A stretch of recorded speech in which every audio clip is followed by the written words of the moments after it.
all these, we expect the accounting officer to come up with clear statements on the utilization of the 316 billion which was allocated to us. But our concern here, Mr. Chairman, as you will note in our submission here, is about the limited funding here. 316 billion, which is, yes, page 6. Colleagues, can we have order? I hear a bit of room murmuring. I don't know what the issue is. Not numbers? Yes, Honorable Baka. Oh. Chair. Oh. According to mine, the number on page 2 of the original text is twofold. Number one, you can see at the Auditor General saying there was no revision of the budget because there was a shortfall of 220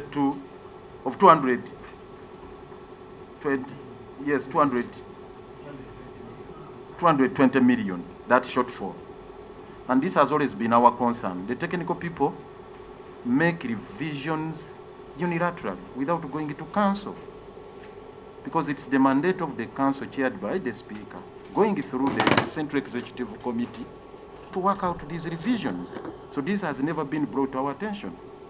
And this is our serious concern, that as the leadership of the institution who are charged with the mandate of making appropriation, just like a parliament does here, we are circumvented. And this is a serious matter to us because our mandate there is being usurped. That is one concern. The second concern, Mr. Chairman, is about this money, 316. I don't know how it will be addressed, 316 billion rather, as against the vision we have as an institution, which we adopted together with the central government in this document, Mr. Chairman, which I said we may not be having copies to this one, a copy I'm giving to Mr. Chairman, the Kampala Capital City Strategic Plan 2021-2025. Here you'll find that the mandate of the institution to deliver a quality, rather to deliver a vibrant, livable, sustainable, or inclusive city would require it would require 7.7 trillion. 7.7 trillion. And they were telling us it's going to be revised upwards. But in a nutshell, each financial year we are supposed to get 1.5 trillion to be able to deliver on our mandate. But now what is being appropriated is 316 billion. I will elaborate further on that when we are looking at the financial statement of the institution, whether KCCA is a going concern or not. Because there is also an opinion of the Auditor General there, whether KCCA is a going concern or not. But I would say, without any hesitation at this particular juncture, Mr. Chairman, considering this state of affairs, our revenue performance, KCCA is not a going concern, as I will elaborate later. Going forward, Mr. Chairman, I will now proceed to page 9, that is page 5 of the original text. I will not comment about those other figures. But item 11 in that table, contract was awarded. And it cost 3.7 billion. Mr. Chairman, we are outraged by this figure because as the authority, council, and the state executive we sat, and the estimate was 150 million per each ambulance, and there were supposed to be 10 ambulances. We were meant to procure 10 at 1.5 billion, 10 ambulances, together with a mobile laboratory or clinic. And there were also those 5 motorcycles. But what we have here, the query is, that they have not been distributed to the division. That is not so much of a concern because we have at least addressed this. What was delivered, Mr. Chairman, were 7, yes, we received them. There were 6 which are in Class C, and also Class B we had 1. I hope I've not interchanged them, but 1 which is like ICU unit. We have 1 which is ICU, but each of them were told cost 228 million Uganda shillings. Each of them, the 7. Each of the 7 cost 228 million. That cannot come to a total of 3.7 billion Uganda shillings as indicated here. As far as the concern of the Auditor General is concerned, we have worked out a mechanism of ensuring that these ambulances go to the divisions, but of course the control center is at KCCA here, where we have the call center and some of the administrative issues are being handled at the center for easy management, but we are trying to roll out the ambulance services to the divisions. But the issue of the costing here, it's a matter of concern to us because we don't know where the figure of 3.7 billion came from. Just for clarity, Lord Mayor, so the figure we have here is 3.7 billion. Yes. But on your end, you're saying how much was spent? Initially, we budgeted 1.5 billion. But the technical team told us that when we went into the market, because it was COVID period, it had surged forward, upwards rather. And they explained that each of the ambulances cost 228 million Uganda shillings. The 7 ambulances, each of them cost 228. That's what we were told. But the motorcycles, we are yet to be advised on how much they spent on it, and they are yet to be delivered. So we are yet to get a comprehensive report. We demanded for it as a SEC to be forwarded to Council. Concern raised by the Auditor General, and the Lord Mayor is reiterating it. The 3.7 billion is not what was spent. So let's capture it as a concern, and then we shall ask the technical team to account for this 3.7 billion. Yes, Honorable Chimosho, same issue? No, just I wanted a simple clarification on what had they planned for, 10 or 7?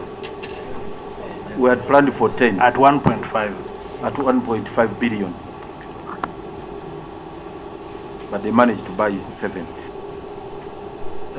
Time and again, we raise these concerns with the technical team, and they explain issues to do with the bureaucracy in the Solicitor General's office. I don't know what we are going to do with this, Mr. Chairman. All our procurements, especially in regards to civil works, they are not on time. Reason: delays within the Solicitor General's office, seeking for no objection.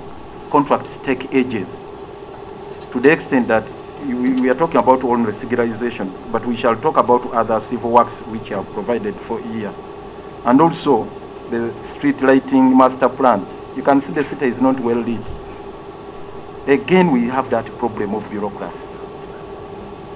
We don't know what is happening there. You can have a contract being placed on the table of the Solicitor General or goes to Cabinet, and they take ages to come back. So we seek for the intervention. Since it is only restricted to this, we shall come to the issue of the figures when we are dealing with this matter extensively inside here, Mr. Chairman. Then management of public land. We are struggling, Mr. Chairman, if the committee would help us. Item 20 on page 6. Mr. Chairman, public land here is still a very, very big problem. It's very unfortunate that up to now we don't have a register for our assets, for our land. I feel ashamed even before you, Mr. Chairman, to say we don't have a register I can present before you. None of us knows the land we have. That this is, we are pushed for this. All the time I've been in the KCCA since 2011, we are pushed for this. We need a comprehensive, a digitalized register for our assets, which you can access. Even when you are seated here and say, let me see the assets KCCA owns. Nothing. So if this committee can help us to actualize this, it will help us so much.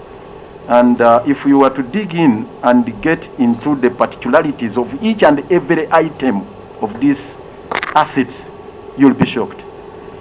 We just wanted to point out on because there are so many in the markets, in school land and whatnot, all this land which has been alienated, you just get to know about it when it's already taken. So, Mr. Chairman, if we can just mention one that will shock you, it is because of its significance. It's a public health facility, Nkrumah Road Hospital. At least we have given you some documentation which was audited by the Auditor General.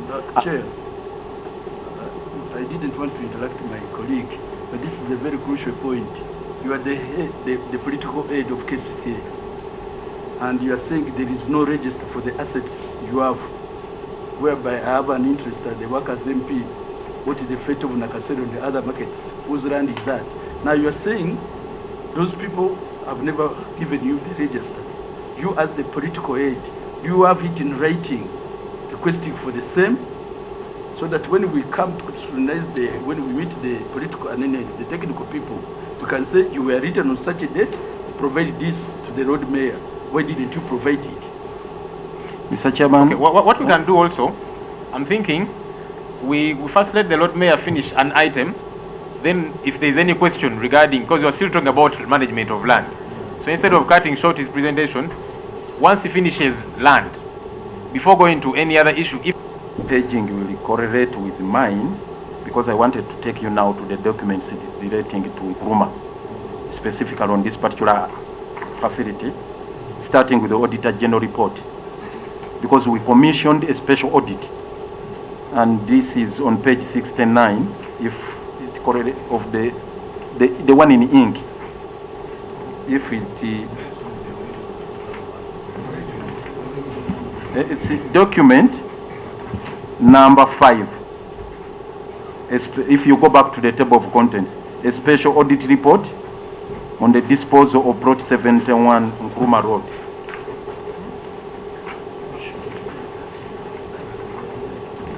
Yes?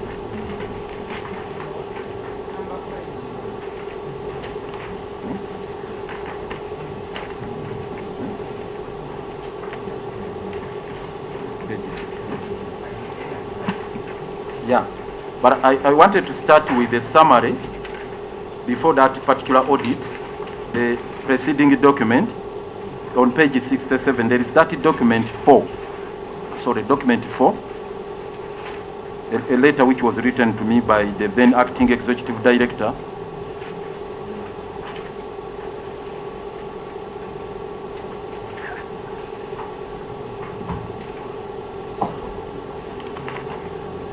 That document, if you would proceed to 4.3, item 4.3, KCCA disposal, this is a document from the acting ED by that time. 4.3 in the table. 4.3. Nkrumah Road, which housed the former Kampala dispensary for 30 years. For 30 years, was disposed of in 2010 following the authorization of the then executive committee headed by the late Haji Nassan Tegesebagala to grant a lease to the applicant. The health center was demolished in April 2011. However, there was no evidence that necessary technical consultation was done on the matter and whether final approval of the council was sought.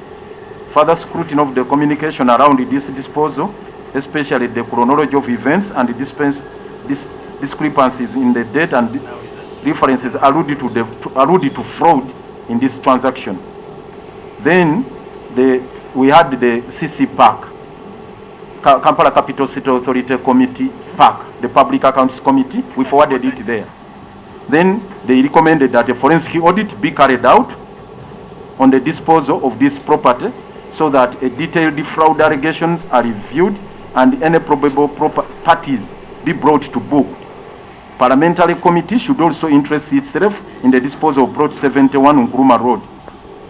That is it, the former dispensary. So now the management said the Auditor General was requested to carry out the forensic audit via this letter. This letter was written 29th December 2017 by the then Executive Director, Madam Jennifer Semakramsi. And then the forensic audit was carried out, that's the next document now, by Mwanga. And in 2020, we received this standalone forensic audit report. And this report, you will go through it, Mr. Chairman, but towards the end of the report, you will see the findings that the transactions were a nullity. You will go to the end of that particular document.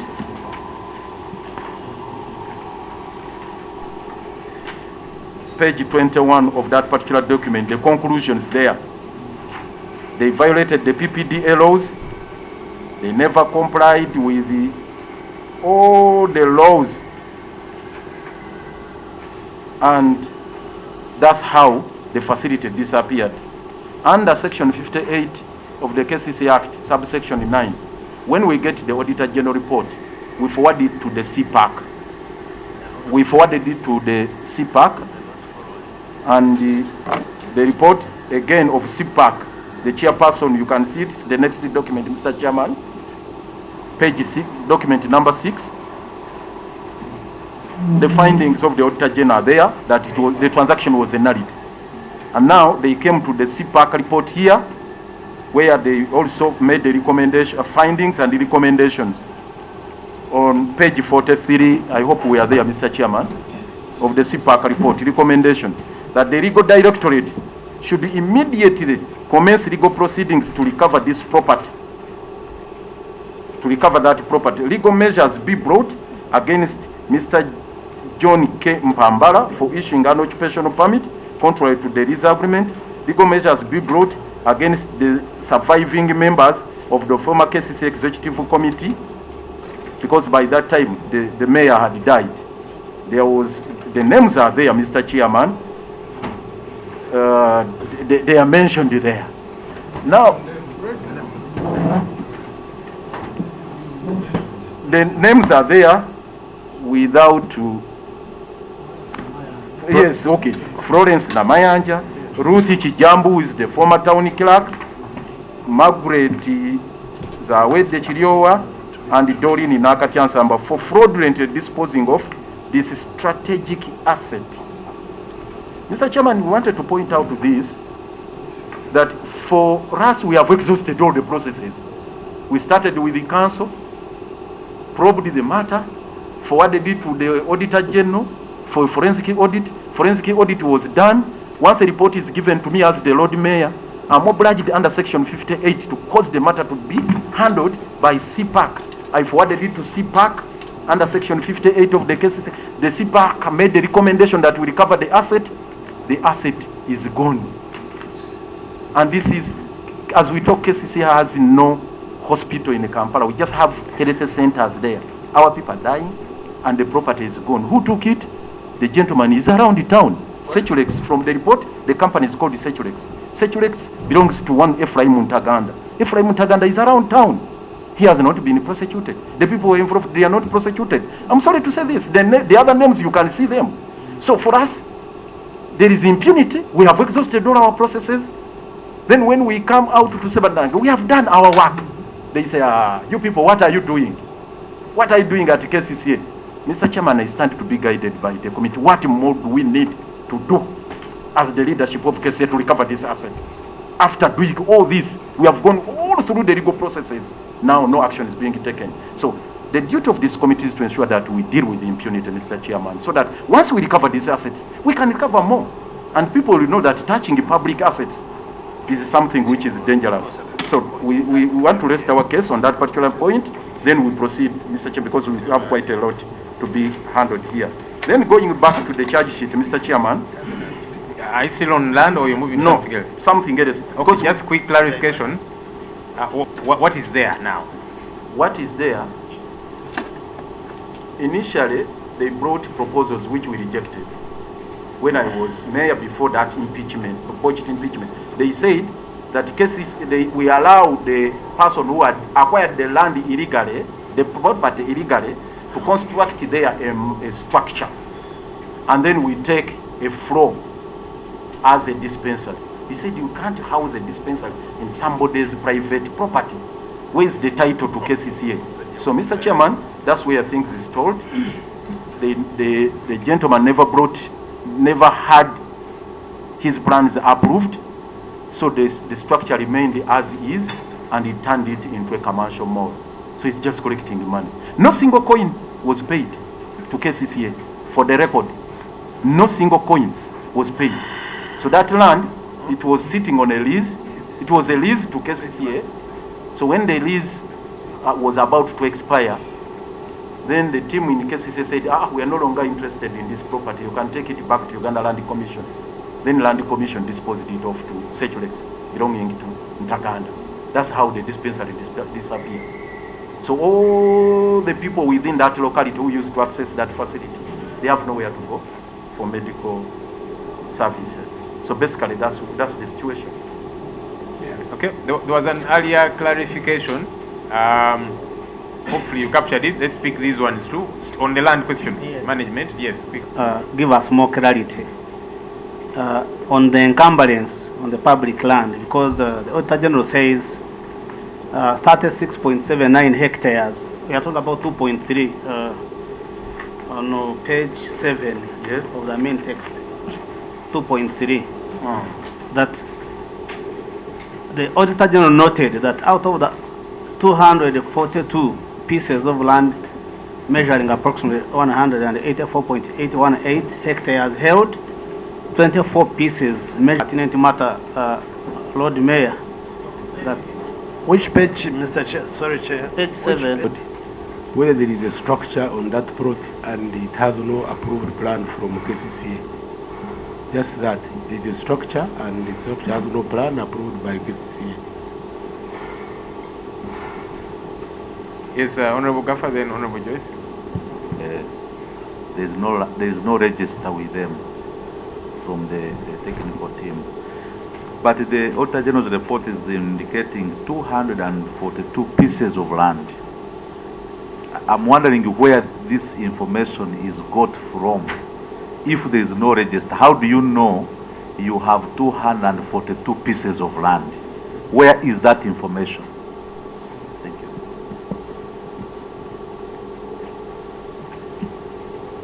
Honorable Joyce. Thank you, Chair. I want to thank the Lord Mayor for being very articulate on what he's presenting. And mine is also in line with KCCA used to have a register, an inventory. And the Lord Mayor is telling us we don't have a registry at KCCA. Does he mean to say there is a registry but not updated? Because from what I know, there used to be a registry. Thank you. Okay, yes, Lord Mayor. Mr. Chairman, very quickly, who originated the correspondence? The Auditor General is categorical on that. In the report, I didn't want to take your time, Mr. Chairman. When you go through it, you will see how it was processed through the Central Executive Committee. Right now, I head the SEC. Right now, we sit in a second meeting in a boardroom like this, and we generate business which goes to council. The Auditor General clearly indicated the SEC sat, made a recommendation that this property be disposed of, and it never found its way to council.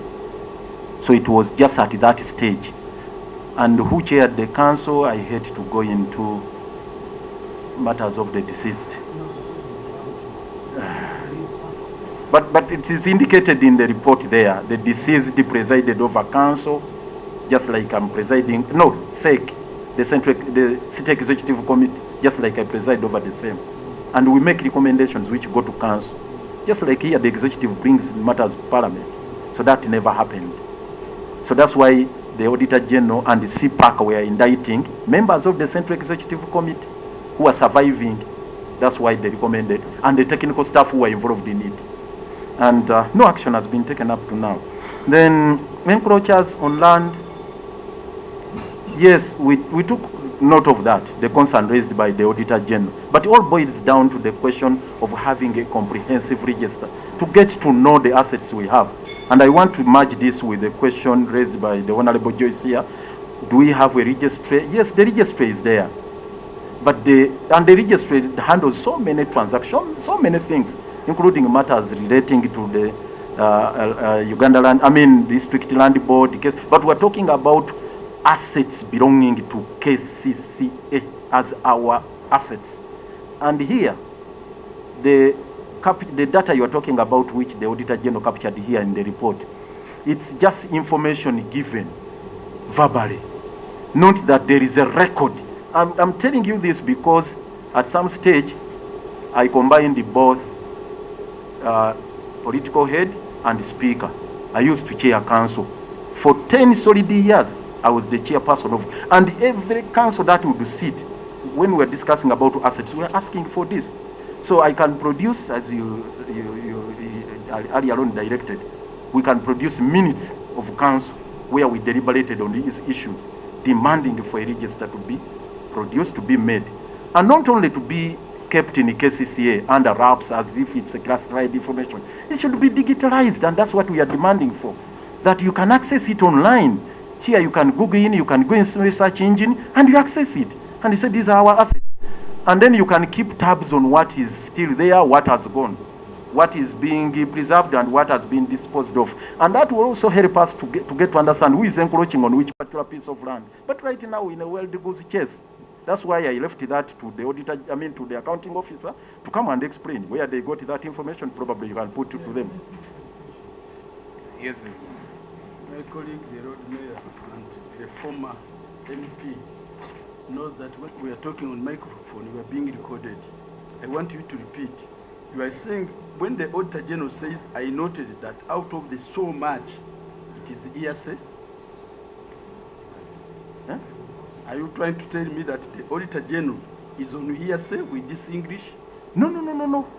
Not hearsay, because the Auditor General relies on both documentary and verbal or evidence. So once the accounting officer appears and testifies, they take it as evidence. But I'm assuring you, I think the speaker here who is chairing this matter again surfaced in the current council, which is chaired by the speaker. She can corroborate what I'm talking about. She can substantiate this, if it so pleases you, Mr. Chairman. In a minute. Thank you, Chair, and the honorable members. Thank you, Lord Mayor, for elaborating so well. In this council of 2021, we have a resolution in council because he gave us a report came from SEC that they had refused to avail all the properties and land titles, children's park in SEC, when they asked them from the custodian, who is the executive director. So we have a resolution as council for the ED to provide everything, all the properties that belong to KCCA, all the land titles, and all the children's park, because people are assuming these properties and they're not willing to return them. So that is how the problem comes in. When they get them, they stay with them for such a long time, and after that, that is when they say that they no longer have interest in the same properties. So we have a resolution, and the ED has not acted on that as we speak now, but it is there. Thank you, Chair. Okay, so to provide this information, because for starters, even before what the Lord Mayor and team are telling us, the Auditor General is talking about this information not being captured in the GFMIS, that is the Government Financial Management Information System. And the Auditor General goes ahead to say, this affects the accuracy of the non-produced assets in the financial systems, and also the incomplete recording of land in the land register affects the entity's ability to track and monitor all of its land. That's the Auditor General. And also talks about land not being titled and all of that. Yeah. So for starters, it is captured here. The Lord Mayor and team are giving us that additional information. We shall task the accounting officer.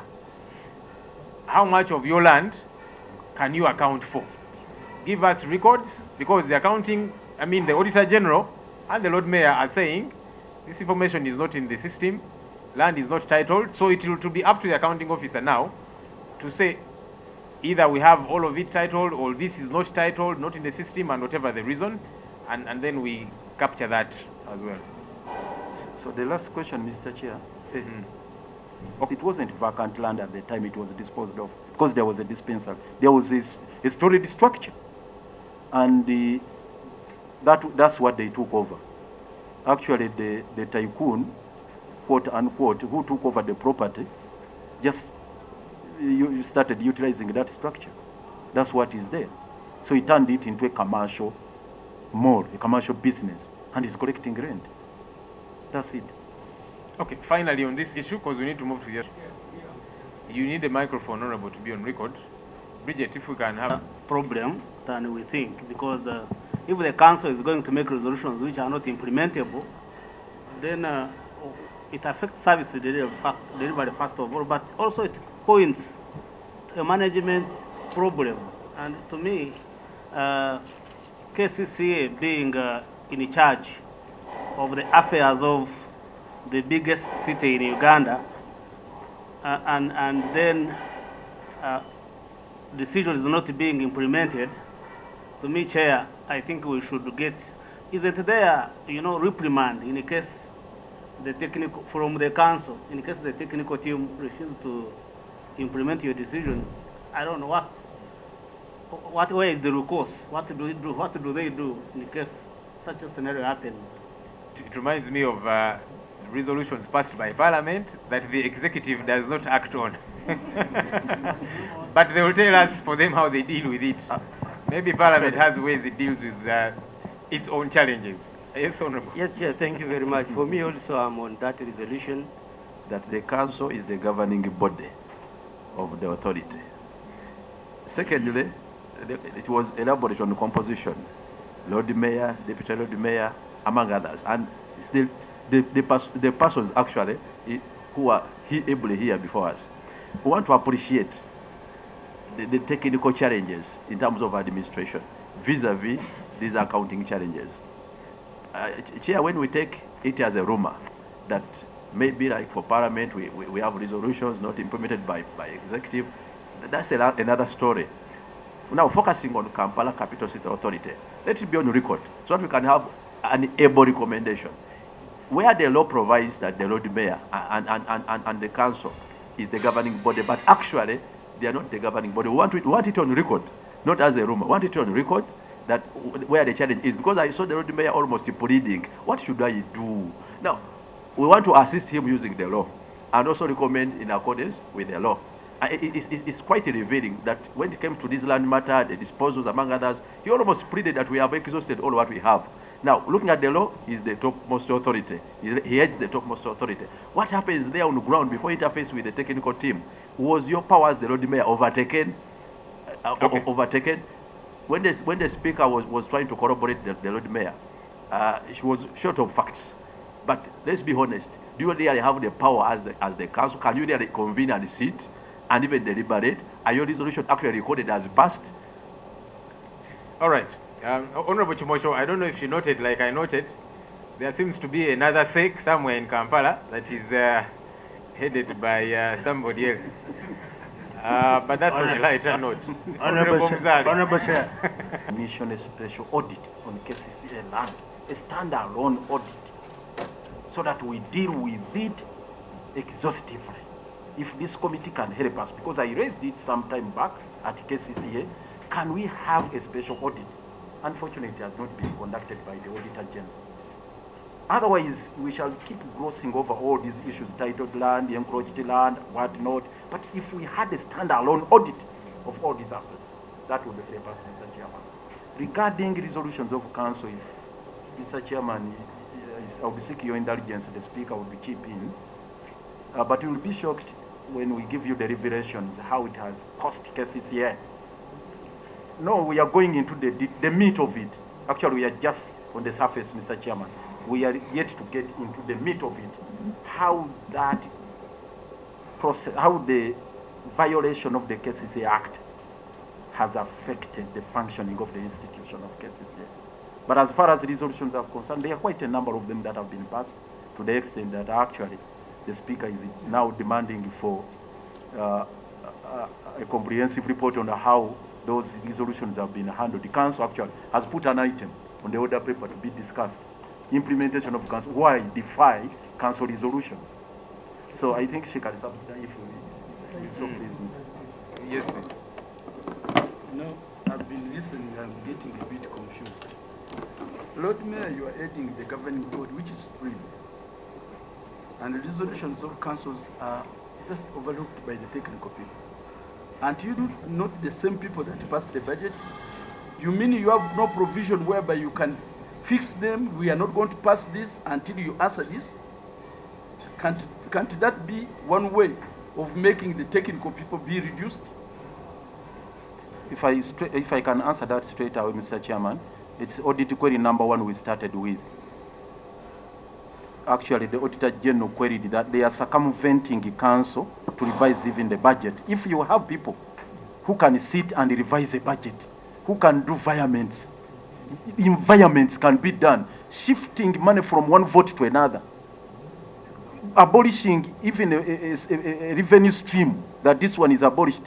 If you may dig in, you'll even go to the presidential directives. You have a situation, Mr. Chairman, where we have presidential directive to the extent that collect this money, don't collect this, fix this at St. Kudembe. This should be paid in the market. This store shouldn't pay this. All this managed casually like that. And this is dangerous.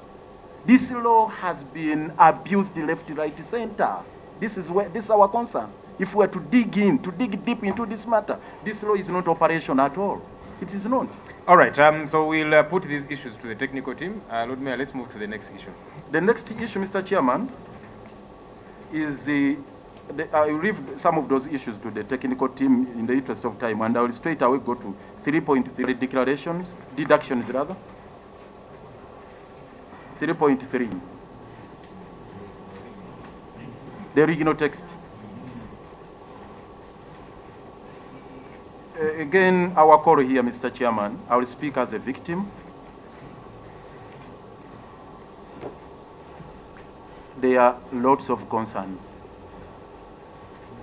Even yesterday, our time was cut short when we were dealing with issues of non-remittance of NSSF, including casual workers. Can you imagine sweepers? Sweepers came shouting, crying, those helpless mothers. They are all on a daily basis since Friday, yesterday. They are storming our places. Their NSSF is not remitted. It's not remitted. And myself, yes, sometimes it is remitted. I'll tell you this, it's shocking. I went to NSSF to take a benefit of the new law you people passed, your honorable members, and I must commend you. Mid-term access. Because I qualify, I am over 45 and what not. Then I said, now let me go and take a benefit of this. They said, you have not saved for 10 years. I said, but I've been, yes? No, it is both 45 years and you must have saved for 10 years. Yes. So they checked and said, you are short of savings by 24 months. I said, how? I've been in KCCA since 2011. It's now 2022. It was last year, December. It's 22. You can't tell me I've not served for 22 months. I said, no, you have not served 22 months. Only to cross-check and say there are several months that have not been remitted. And then you go back and ask the people, you say, excuse us, you see there are lapses here and there. And so many staff are suffering because of this. So I have nothing to say about this personally and the colleagues here. Okay, so colleagues, the issue on this one is non-remittance of statutory declaration, non-remittance of statutory deductions. That's URA, NSSF. And the figure here in the Auditor General's report is 4.1 billion. It's problematic on two fronts, because you see, for URA, it is tax that must be remitted. So it's an illegality when tax is not remitted. For NSSF, it is both an illegality, but also an infringement now on the workers. The Lord Mayor is here, he can speak for himself, but there are many others who are not here that are not able to speak for themselves. So once that money is not remitted to NSSF, they cannot even benefit from the interest, because that interest is regular. So if your money was not in for a particular period, you don't earn that interest. And it's very problematic. You know, I'm hoping the workers' MP is taking note of this. So the technical team will have to explain to us why because this is important. Yes, Honorable Chimosho. Thank you, Honorable Chair. Mr. Lord Mayor, do you have account? Because I was waiting to clock 55 years. It's only until when you amended the law and said, even before 55, you can go there. So I now started checking. I must concede, Mr. Chairman. Mr. Lord Mayor, is there any document from your accountability committees that you can table to this committee that points to the issues, those specific issues highlighted by your own accountability committees, later on for us to appreciate that you are not only complaining, but some work has been done? Yes, Mr. Chairman, we have the CPAC reports. Not one, not two. They are there on that very issue. Actually, one of the CPAC reports is attached. It's attached on these documents, on one of those issues. So we shall furnish you in details on that particular matter. But the Public Accounts Committee has handled that. Okay. Let me first speak Honorable Nekesa, who hasn't said something yet. But I asked Honorable Nekesa. Thank you, Chair. Through Chair to the Lord Mayor. Now, you're comparing your situation. It's not about what's happening to you and the access failures, but your situation comparing to the workers who you say are also now striking and crying and crawling. Now, administratively and with the leadership that you have, couldn't you get this sorted out? Because if your issue is coinciding either by design or coincidental with the workers in from the explanation of the accounting officer that management was constrained with a budget to process these outstanding statutory payments, but anyway, the issue was that the reason why they were unable to pay those contributions, it was basically due to delays in registration of the reason why they were unable, it is because the casual laborers had delayed to be registered. So they were registered for salary but not for the remittances? That's the you see, for most of these things, that's why it will be important for the technical people to clarify. Because you see, these remittances, statutory as they are a first call on budget resources. You know, tax, NSSF, and so on. Anyhow, let's pick these very quickly, 30 seconds each, and then, in that order. Thank you, Chair. To me, first of all, you have highlighted, you have hinted on it, because you cannot say government is paying salary minus the NSSF, and the payee is deducted on someone's salary. So you cannot say you are not remitting because there is no money. In the first place, that's a lie. And to me, although that we shall meet the accounting officer, but I don't like the way she was responding to the queries. When you look at I will give an example here on the issue we are discussing on page 7, on 2.3, on page 7. When you see the accounting officer explained that the authority had no control over matters before courts of, as in the way she is responding to these issues is so casual and sort of inadequate. And of course, when she comes, we shall discuss this matter with her. But most importantly, to bring to the attention of the members and everyone who is here, that when someone is responding to Auditor General's queries, they should not try to lie, because these are lies. When you say we are constrained by the budget, and we are looking for money from government, and here we are talking about statutory obligations, which are so clear. This is not like maybe you want a road and there's no money. No, this is money provided, and all the accounting officer needs to do is to ensure that money payers earn is deducted and remitted to URA by the 15th of the following month, and also NSSF is also deducted, and then the 10% added, and then you send NSSF. So to me, I think this was aimed at mostly really trying to run away from the issues, and we will be able to understand further from her tomorrow. Okay, colleagues, let's do this. Because we seem to be discussing issues. 5% and an employer 10%. It's like a pay. Immediately you give the salary, that one automatically is talked of. But Chair, what I wanted to tell you, the Lord Mayor, I can't blame you. That one will come when we meet the technical people.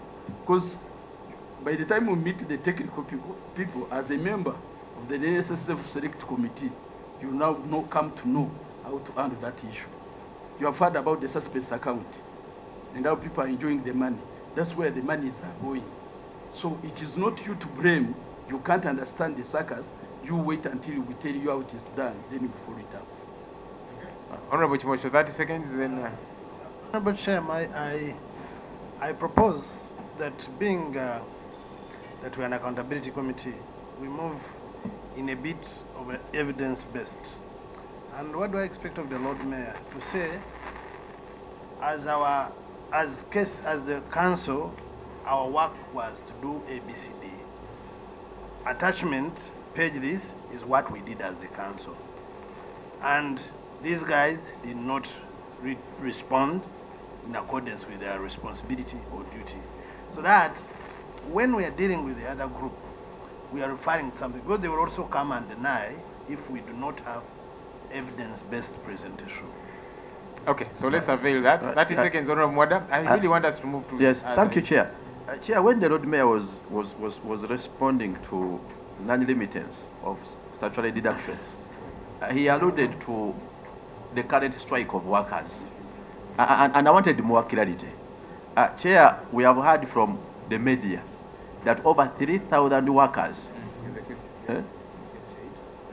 Go ahead. Chair, the Lord Mayor alluded to casual workers who are striking, the workers who are striking. But we have heard from the media that majority of these are casual workers contracted through an arrangement called SACCOS. Still, their remittance may not be specifically NSSF, but they are not paid.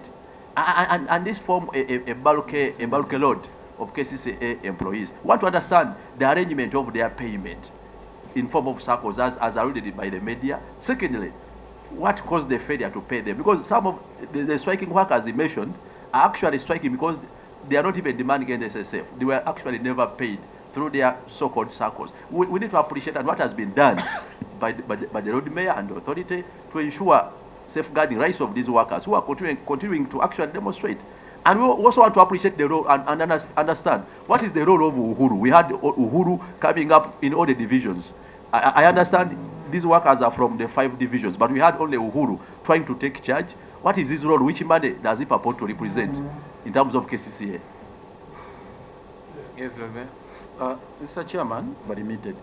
And this is not restricted to only the casual workers at KCCA, even the contractors, those who have business with us.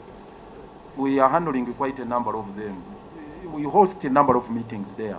Actually, the Honorable General here, allow me to address you as such, Mr. Chairman. The Honorable General was asking, what have you people done? We procedure, we are members of Parliament, Honorable members. The General is to scare us.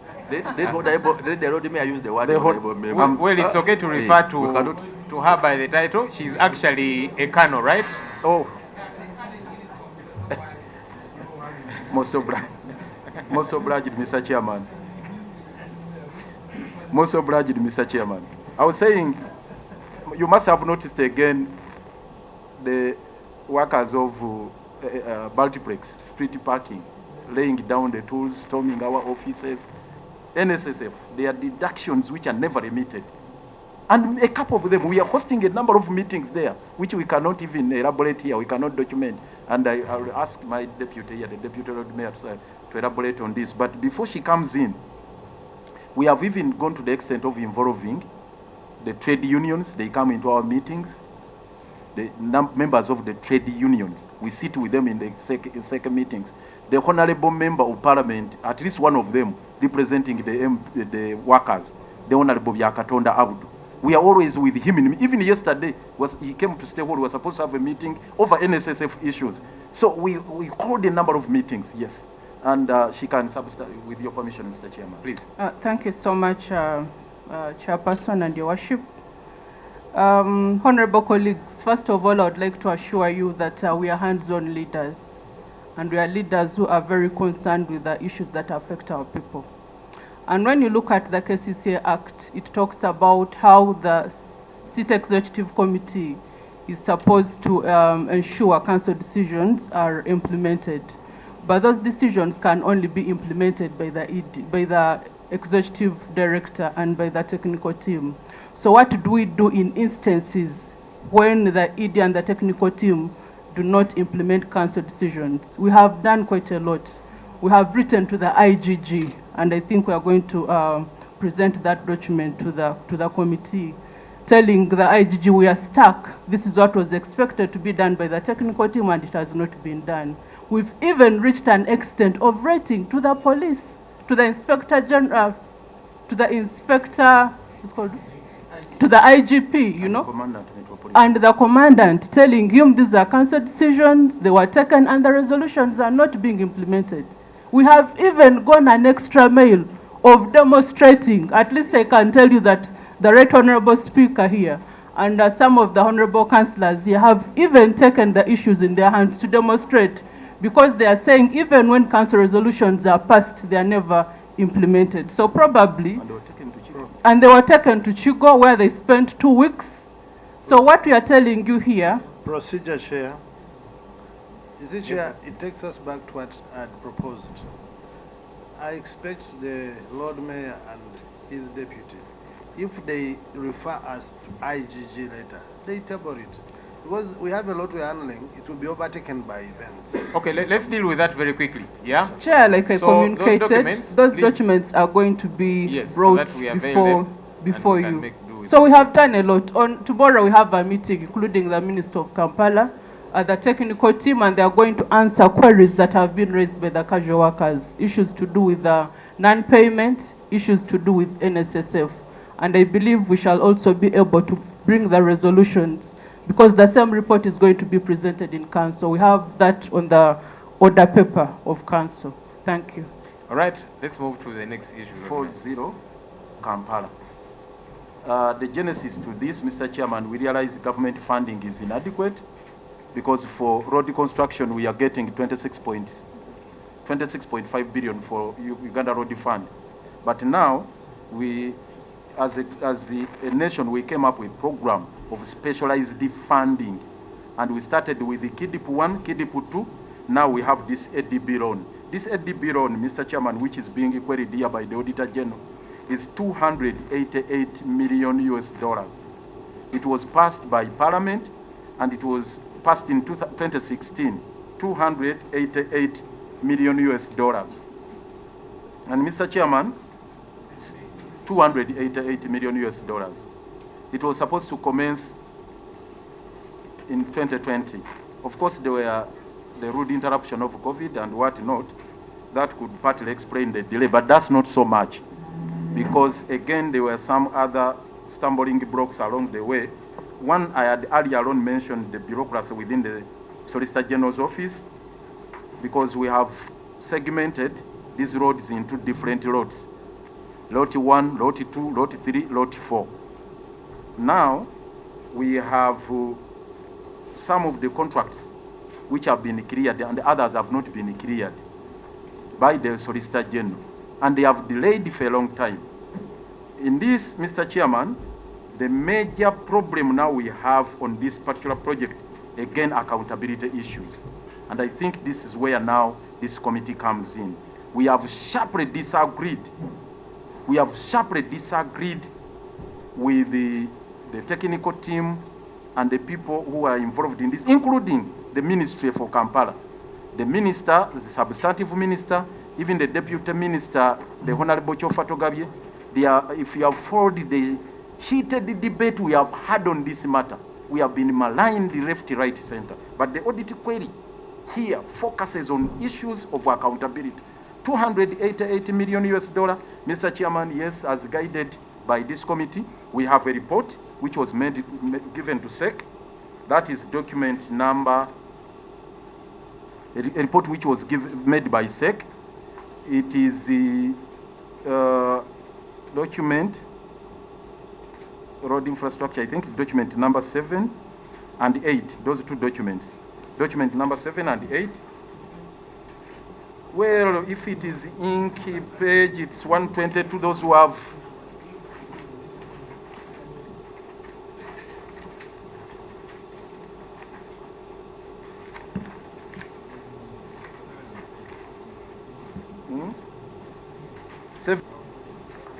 you are there.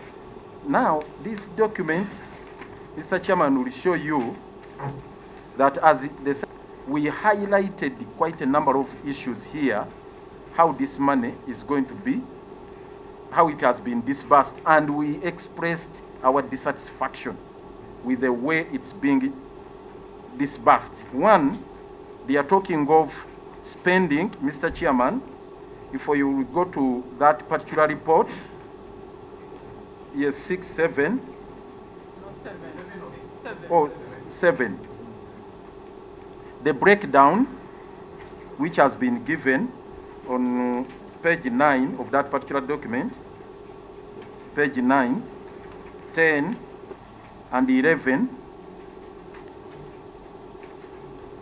they are talking of 246 million US dollars, roughly 910 billion, to construct only 69.3 kilometers. Only 9.3, that is 900 billion, 910 billion Uganda shillings to construct only 69. And what they are giving here, the breakdown, that 5 kilometers of stormwater, signalization, smart street lighting, tree planting, 6 roadside markets, 30 public toilets, parking areas. All this, Mr. Chairman, is not captured in any of the documents that we require to be given to us.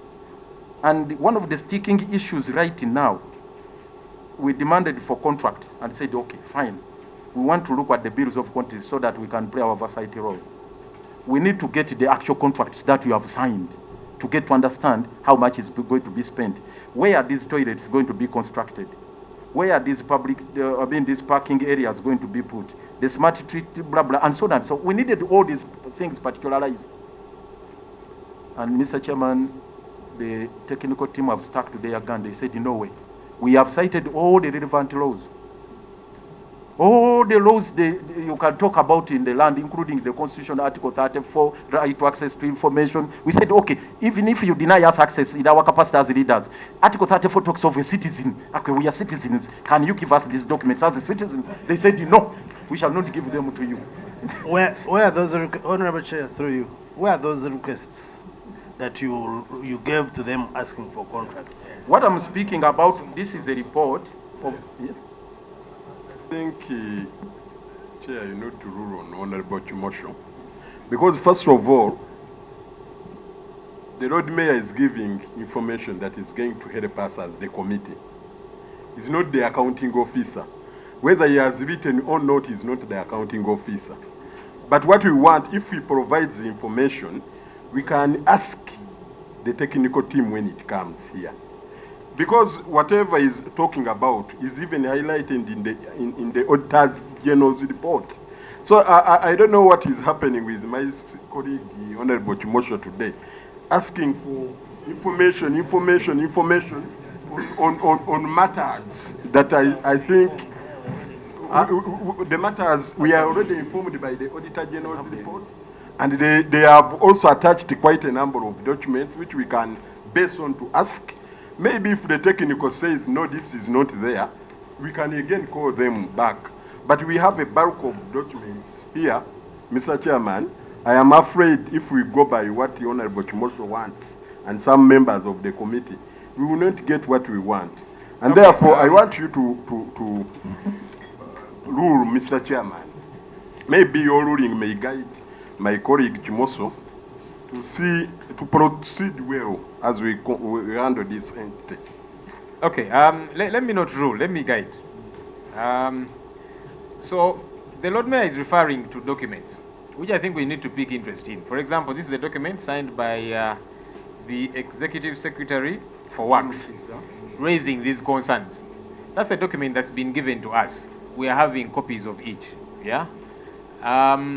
So let's allow him to first of all finish what he's talking about, and the document that he's referring to. If there is any other document that we require, then we shall ask him that now, in addition to this that you've given us, bring the other one also, which should be fine, because we need documents. That's okay, yeah? But my point is, can he first finish, when now he's talking about this money here, the 288 million US dollars, let's allow him to first finish breaking down his concerns. And then, as he's raising those concerns, he's referring to document A, B, C, D. Once he's done, if we need clarification, let's get it. If there is any other document we require, we ask him and the team to avail that document so that we don't delay too much. Yes, proceed.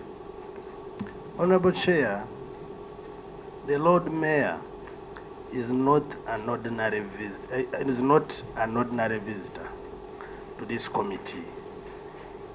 What he's presenting to us is within the law, and he has rights and responsibilities. And in execution of his responsibilities, he does it in writing. I disagree fundamentally with my colleague that we can only listen to a story when he says that we wrote and we wanted X and they did not provide.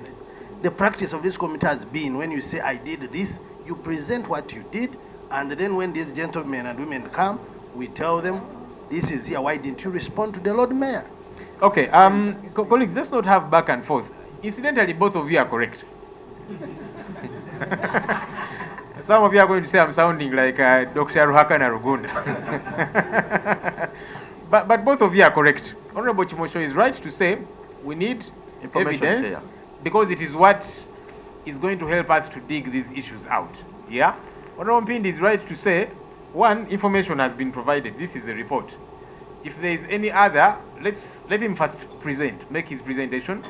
Then if there is any extra that we need, aside from, because he's not telling us a story, he's reading a report signed by one of his ministers, you know. So if in addition to that report, we want some other... Construct 246, so far they are saying 900 is going towards... Now, the rest of the money, where does it go? You go to page 10, project management, 14 million US dollars, 55 billion. We're saying 55 billion project management. What is it that you are going to manage? The breakdown is there. Supervision of civil works, monitoring and evaluation, project implementation, financial audit by the Office of the Auditor General. We even said, even the Auditor General, we are giving money to the Auditor General from money meant to construct roads. Honestly speaking, is that justifiable? Eh? So these are the issues we are raising. And 55 billion, which is money borrowed for and on your behalf, honorable members. Why should it go on just supervision of contracts? Then you come to institutional capacity building. They are saying 3.6 million US dollars. That is 13.3 billion. 13 billion. Then you ask capacity building, what is it? Provision of road maintenance equipment to who? We are getting contractors to construct the roads. Now, which equipment are we buying again? Then you come to establishment of a road safety unit at KCCA. Now, a road safety unit, again, out of project money meant to construct roads and drainage channels. Why again go into this? Then they come, youth, women and youth skills development. Then, no, it is not okay for road construction. Let's allow the Lord Mayor make his presentation. Then you come to provision of public transport and technical assistance. They said now this was removed. Because we said, okay, fine, could be justifiable. But now this was removed. We said, who removed it? They are not explaining. And you help us ask them, who removed this? And where did this money go? Then compensation and resettlement. Compensation and resettlement, 11 million US dollars. That is 40 billion. Honorable members, these are the very people who told us, no, there is no money for compensation. Go and convince people to yield the land free, because they are also going to benefit from this project. The councillors here, everybody, people tried to go out and say, okay, fine, let's embrace this for the good of this project, only to turn out and find that there is 11 million US dollars meant for compensation. When we tasked them to council to explain this, they said, I think that was a mistake. This money was not for compensation. That is now the money for buying markets. for buying market. Then we said, no, the market is already in this item of 246. It's already here. They have not explained that. And this is where we are. We are there. It's a real fight to the extent that some councillors are even coming with weapons because to defend themselves. Others were arrested, they were beaten, they were hospitalized. The speakers, we were in the council, the speaker going down, finding her tires flattened. It's a real fight. It's a real war over this money. And all we are talking about is, please, let's justify the breakdown of this money so that we get value for it. And final on this particular matter, Mr. Chairman, related to this is the earlier loan we had contracted from World Bank, approved by Parliament. You can go to the next document 8. Document 8 here. Total funding, we got 183 million US dollars. 183 million US dollars. Now, fast forward, I will take you, Mr. Chairman, to the 3rd page. We ask you for accountability of this money. How was it spent on the roads? These are the roads now that were constructed. Batch 1, the roads are there. Have you seen lot 1? The third page on Kulambiro, yes. Kulambiro Ring Road, Najera, Nakawa, and Acacia, you know those roads. In total, 9.7 kilometers. How much was spent? 90.4 billion Uganda shillings. Meaning each kilometer cost 10 billion. And you said in Kampala here, a kilometer costing 90 billion. No, this is totally unacceptable. Then we come to the next page. Kabusubu Namwaya Rweza Road. I don't know whether some of you have used that road. It is 80 kilometers. Have you seen it there? 80 kilometers. How much was spent? 93 billion, 93.7 billion. Meaning each kilometer cost 11 billion. And this is not a dual carriage road. It's just a narrow stretch. They were supposed to have the same explanation they are giving in this one. I've been there in the institution. They explain it's going to be a first-class road, 6 lanes, with trees, with what? All those things are there. They are not there. But if 93 billion is gone, go to the next road, Lukuri Road, kilometers, 7.7. It's a very narrow stretch also. 7.7 kilometers, it cost 70 billion. Again, 10 billion Uganda shilling. Then you are crying of drainage, floods in Kampala. We got money again. From this money, we were supposed to construct some of the major drainage channels, starting with Rubiji. Rubiji, it's just 2.5 kilometers. How much is there? 62 billion. You pass there and see what is there. Nothing. We thought this would drain that whole corridor of Bwayise, Kawempe, wherever, and get state-of-the-art drainage channels. Out of 62 billion is quite a lot of money. We are saying some of these districts don't have even this budget. Many of you where you come from, not even a whole budget of the entire district comes up to 62 billion. But for us just to construct one drainage channel, and you go there, you see show the works. You go to the last one, the last page. Nakamiro secondary channel. This is not even a primary channel, it's just a secondary channel. Secondary channel, 3.2 kilometers, 20 billion Uganda shillings. We think this is not justifiable, and people should account for this. Mr. Chairman, going back now to where we started from, for us we did our calculation from the KDP, from the Africa Development Bank money, we discovered that each kilometer is going to cost 15 billion Uganda shillings. Each kilometer is going to cost 15 billion Uganda shillings. And this is now where we have a problem. We ask them now, you bring us contracts. This is why we're going to bring those minutes, Mr. Chairman. We're going to bring the minutes where the speaker has presided over several council meetings.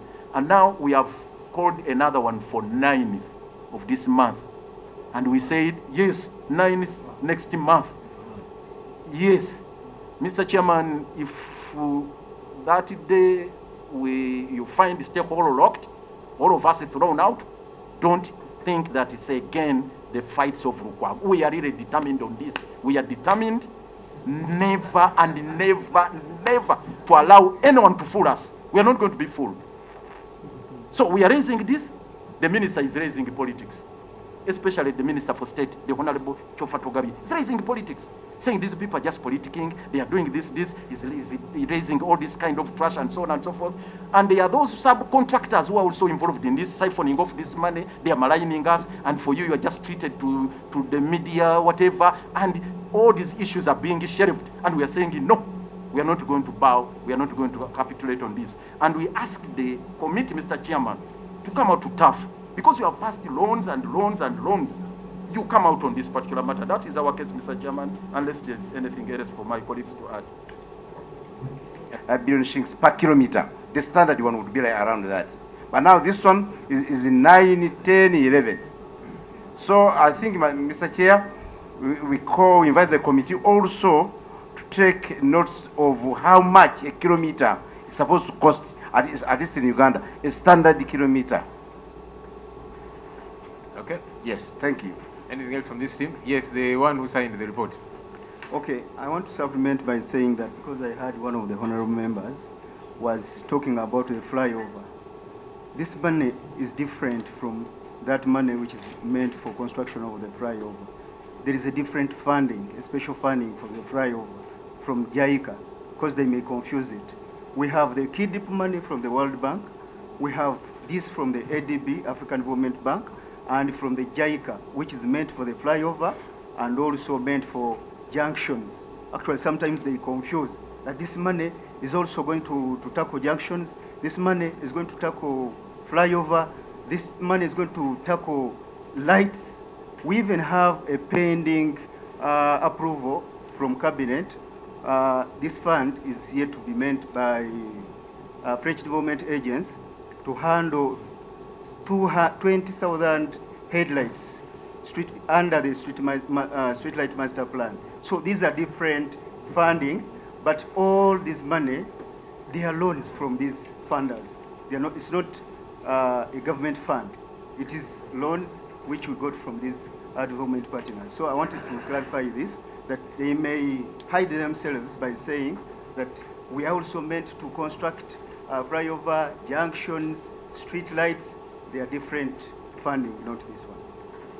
Okay, of course for me, so much where the money is coming from. That's also important, but secondary.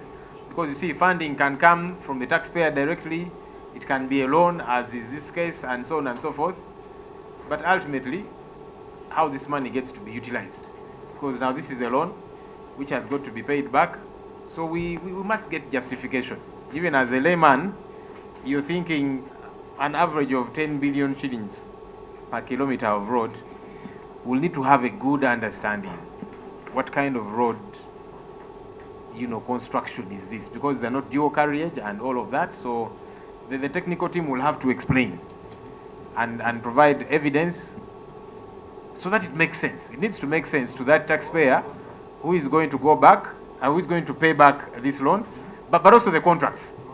If council has been denied those contracts, the technical team needs to be on notice. Parliament, as the rule of thumb, is going to require those documents, those contracts, so that we establish what exactly is there. Just information, Mr. Chairman. Just information, then I'll take the hands. On that, just for record purposes, when the matter was raised on the floor by the Speaker demanding for these contracts, the ED and her team explained that they have written to the attorneys of KCCA. You need to really come out strong when you interface with the technical team, because as we speak, we have lots of schools in Kampala that are involved in different wrangles. Land is being sold off. Lots of football grounds belonging to schools, land is being sold off, and our youth in Uganda do not have where to play from. We all know we have a youthful population, and we are trying to find ways of engaging them, because when they try to go onto the streets to deal in merchandise, they are chased and they are arrested and they are meant to pay fines and all that. So we need to really come up with solutions to this. So you need to ask the technical team headed by Mr. Chisaka, the ED Kampala, to come out, Mrs. Chisaka, to come out and produce all contracts, produce all evidence towards land owned by KCCA, because Kampala is the heart and face of the country that you are serving. Kampala is the heart of everything that happens in Uganda. If we do not come out strong on the management of KCCA or affairs of KCCA, we are going to lose as a country. This is where majority of the tax comes from. Almost over 70% of the tax collected in the country comes from Kampala. So we should treat Kampala as a special case, and we should really make sure that no money is siphoned the way it is happening. But as we speak, there is a cartel, a big cartel at KCCA that is capable of even overthrowing the government if you do not know, because they own lots of cash. Yes, I personally. You're going to scare Honorable Chimosho. No. Okay. Because on this one, the Lord Mayor has been deliberate to insist on proper costing. At least I've had him over the press. But I want to specifically concern myself on this particular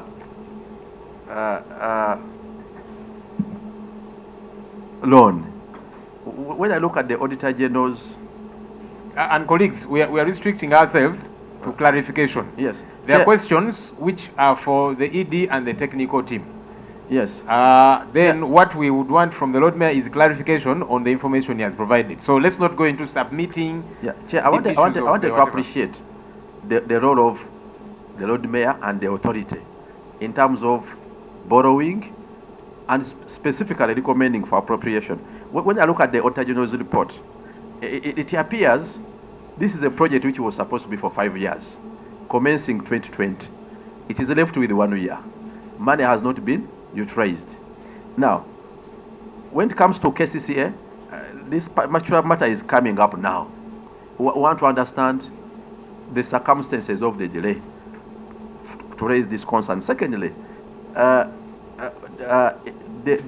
would-be role of the Auditor General, according to the Lord Mayor, because part of the concern from their report is part of the $14.95 million in terms of project management is to facilitate the office of the Auditor General.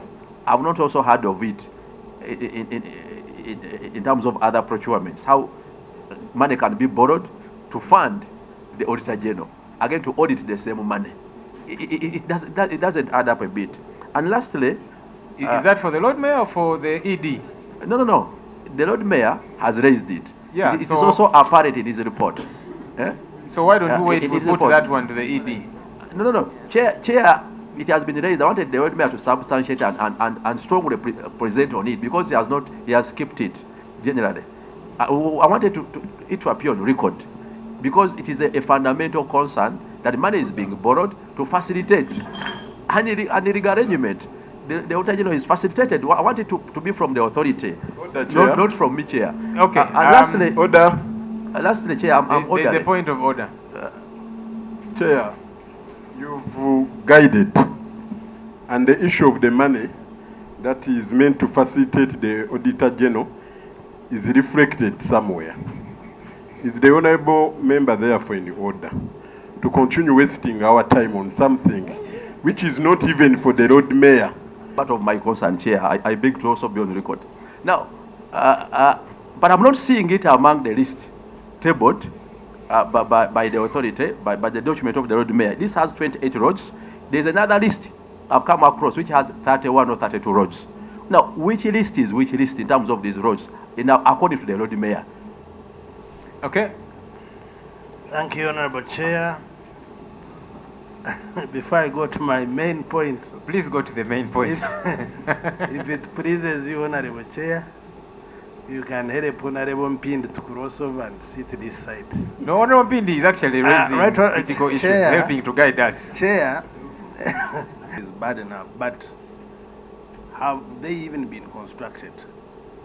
Are the works going on? Are they complete? The one lane or something that is supposed to be there, is there anything? Have you visited them? Is there anything in place? Okay. Yes, Honorable Joyce. Thank you, Chair. Chair, when the Lord Mayor was presenting... Get answers along the way as we explain other issues, like the question of spending money on greening and so on and so forth. You'll see what we shall be explaining later on. But more particularly regarding this issue, the question Honorable Chimosho raised here, as to what exactly is on the ground. Have the civil works started? I would say no. They were supposed to start in 2020, they were never launched.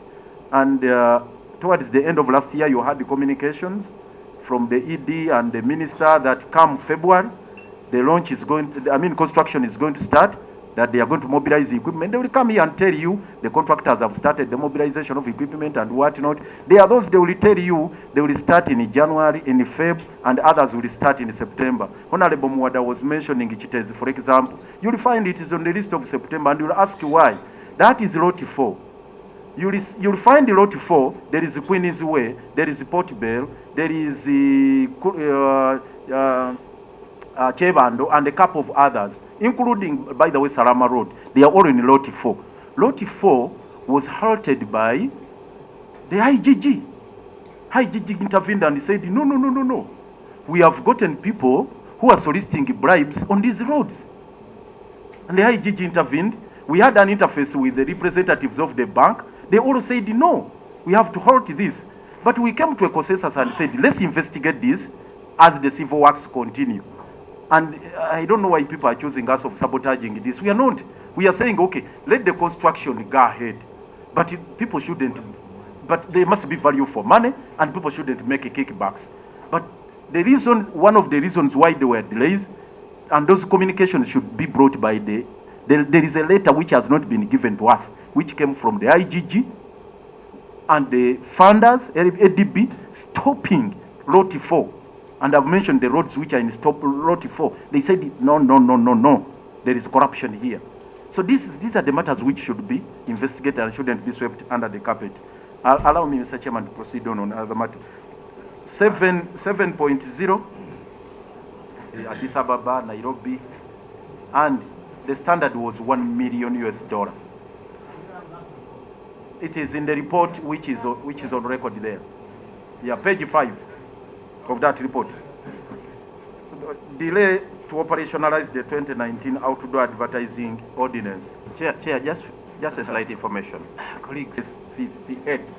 He also observed that there was an outdoor advertising committee, which in his view was not provided for in the KCCA Act, hence was an illegality.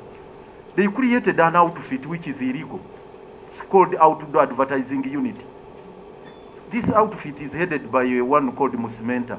He's a lawyer in the Directorate of Legal, superintended over by Caleb Mugisha, who is the Director Legal. And they are sitting on this. They are just sitting there saying, for you, you can put there a billboard. You can do this. Mr. Chairman, we had issues when they were putting that Airtel billboard. That Airtel what is it called? Along Wampeo. We asked them, you people, what significance is that? And how much money are they paying? Then there is also another one they put along Chibuye Junction, which is the gateway to the city. Every visitor who comes from Entebbe, that is the gateway to the city. And then they put the Airtel. Why should Airtel welcome somebody to Kampala? All of you are well traveled, honorable members. When you go to the airport, you are welcomed by companies. In Nairobi, when you go there, you are welcomed Big Five, Chigali, everywhere. But in our city, you are welcomed by Airtel. Why? And how much are they paying for that particular place? And they put there, but which is of no significance.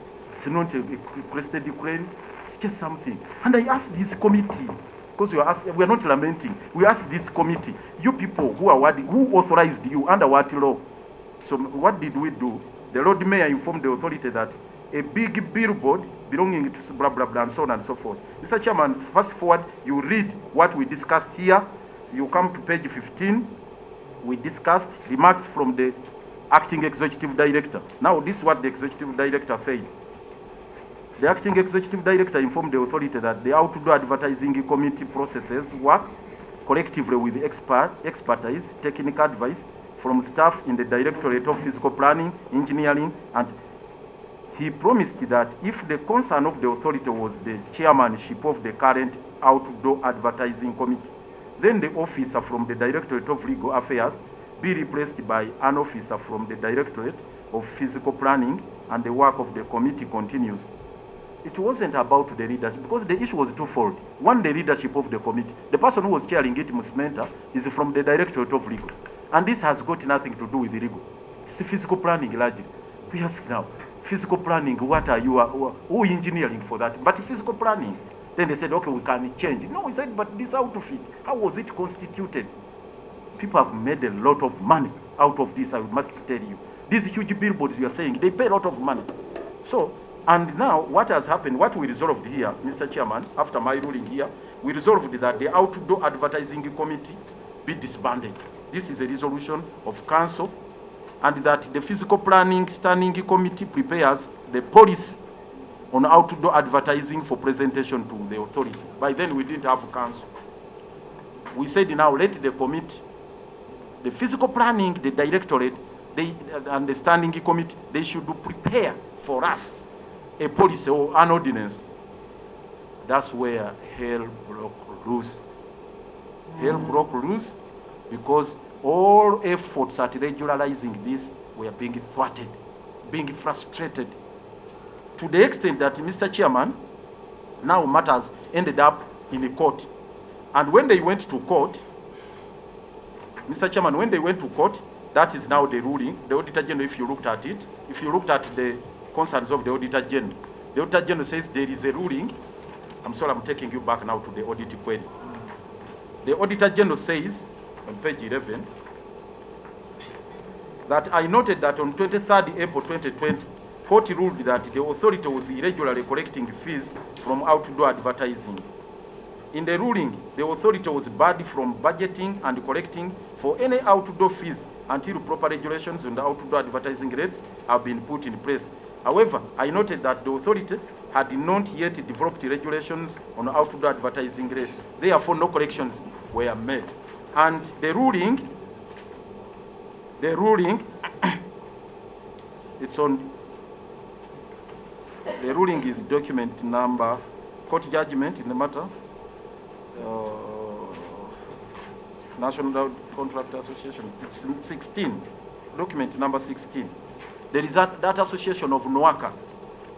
They went to court, and that ruling is there. Court ruled, yes? Court ruled that the corrections were illegal. That is document number 16. Court ruled that the corrections were a nullity, and that a refund should be made. Mr. Chairman, if you, that is the last document. An order of certiorari quashing this, and a declaration that the respondent is entitled to a refund of all the money and other charges unlawfully levied, charged, collected, and received as outdoor advertisement rates by the respondent from the applicant's members since 2011. That the respondent shall refund all the monies collected. They are demanded, the collective amount of Uganda shillings 13.7 billion will have to be specifically proved and split accordingly. When they did the reconciling, Mr. Chairman, it was finally established that the total amount to be refunded is 14 billion Uganda shillings. And now we are coughing through the nose to pay back that money. Part of it has been paid back to the taxpayers, and more is yet to be paid. In accordance, responsible for this mess, who were cautioned earlier on, who are perpetrating these illegalities, should be brought to book if we're to fight impunity. The people who have benefited from these illegalities. Taxpayers' money being spent 14 billion, now money collected from elsewhere. We are going to pay. We are paying actually. Yet there are people who are responsible for this. Some have left the institution. Some have left the institutions. The institution, others are still there, like the director legal. He's still there, and he's superintending over this. And he's involved in all machinations intended to frustrate all our efforts. So we started on the process of enacting the ordinance now, in this term. And that copy is document number, that ordinance, a copy of that ordinance. It's a document number 10. Document number 10.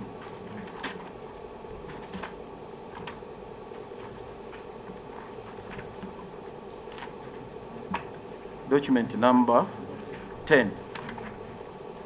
Fine.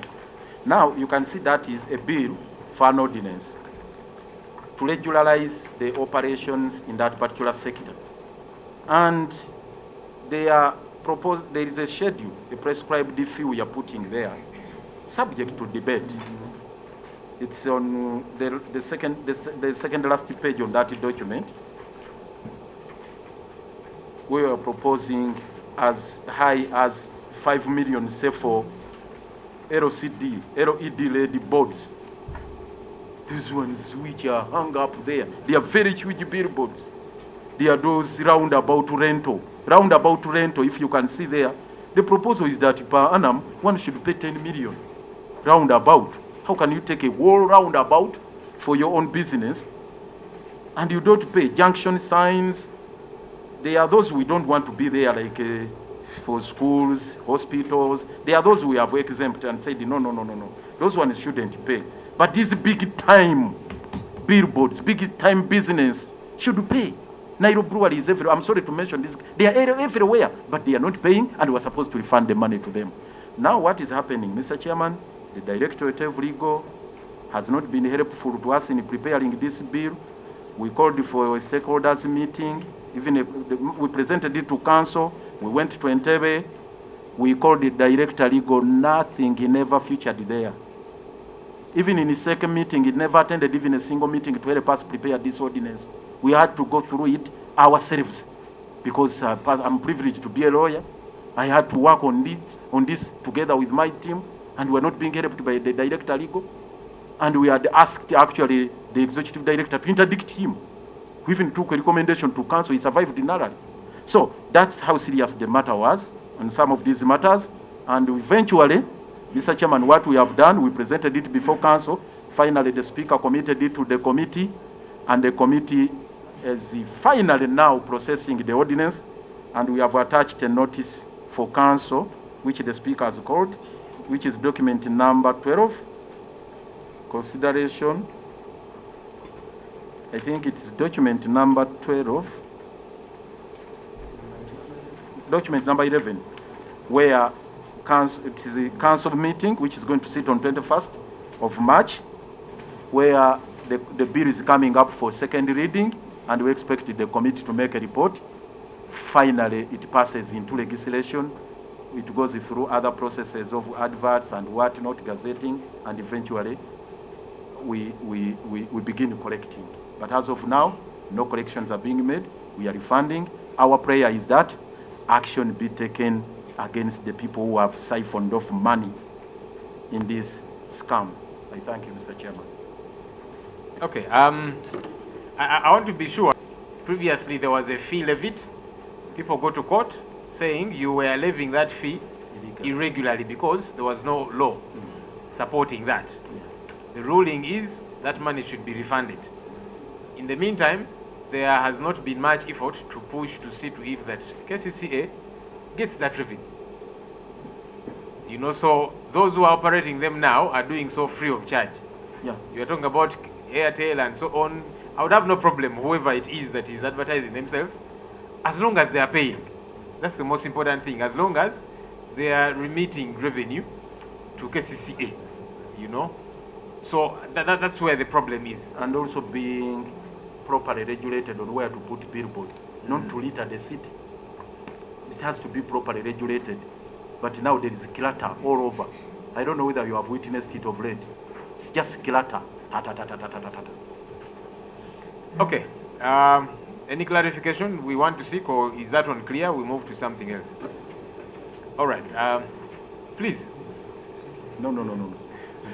Okay, yes, as they ask. Clarification is, okay, there's one since here.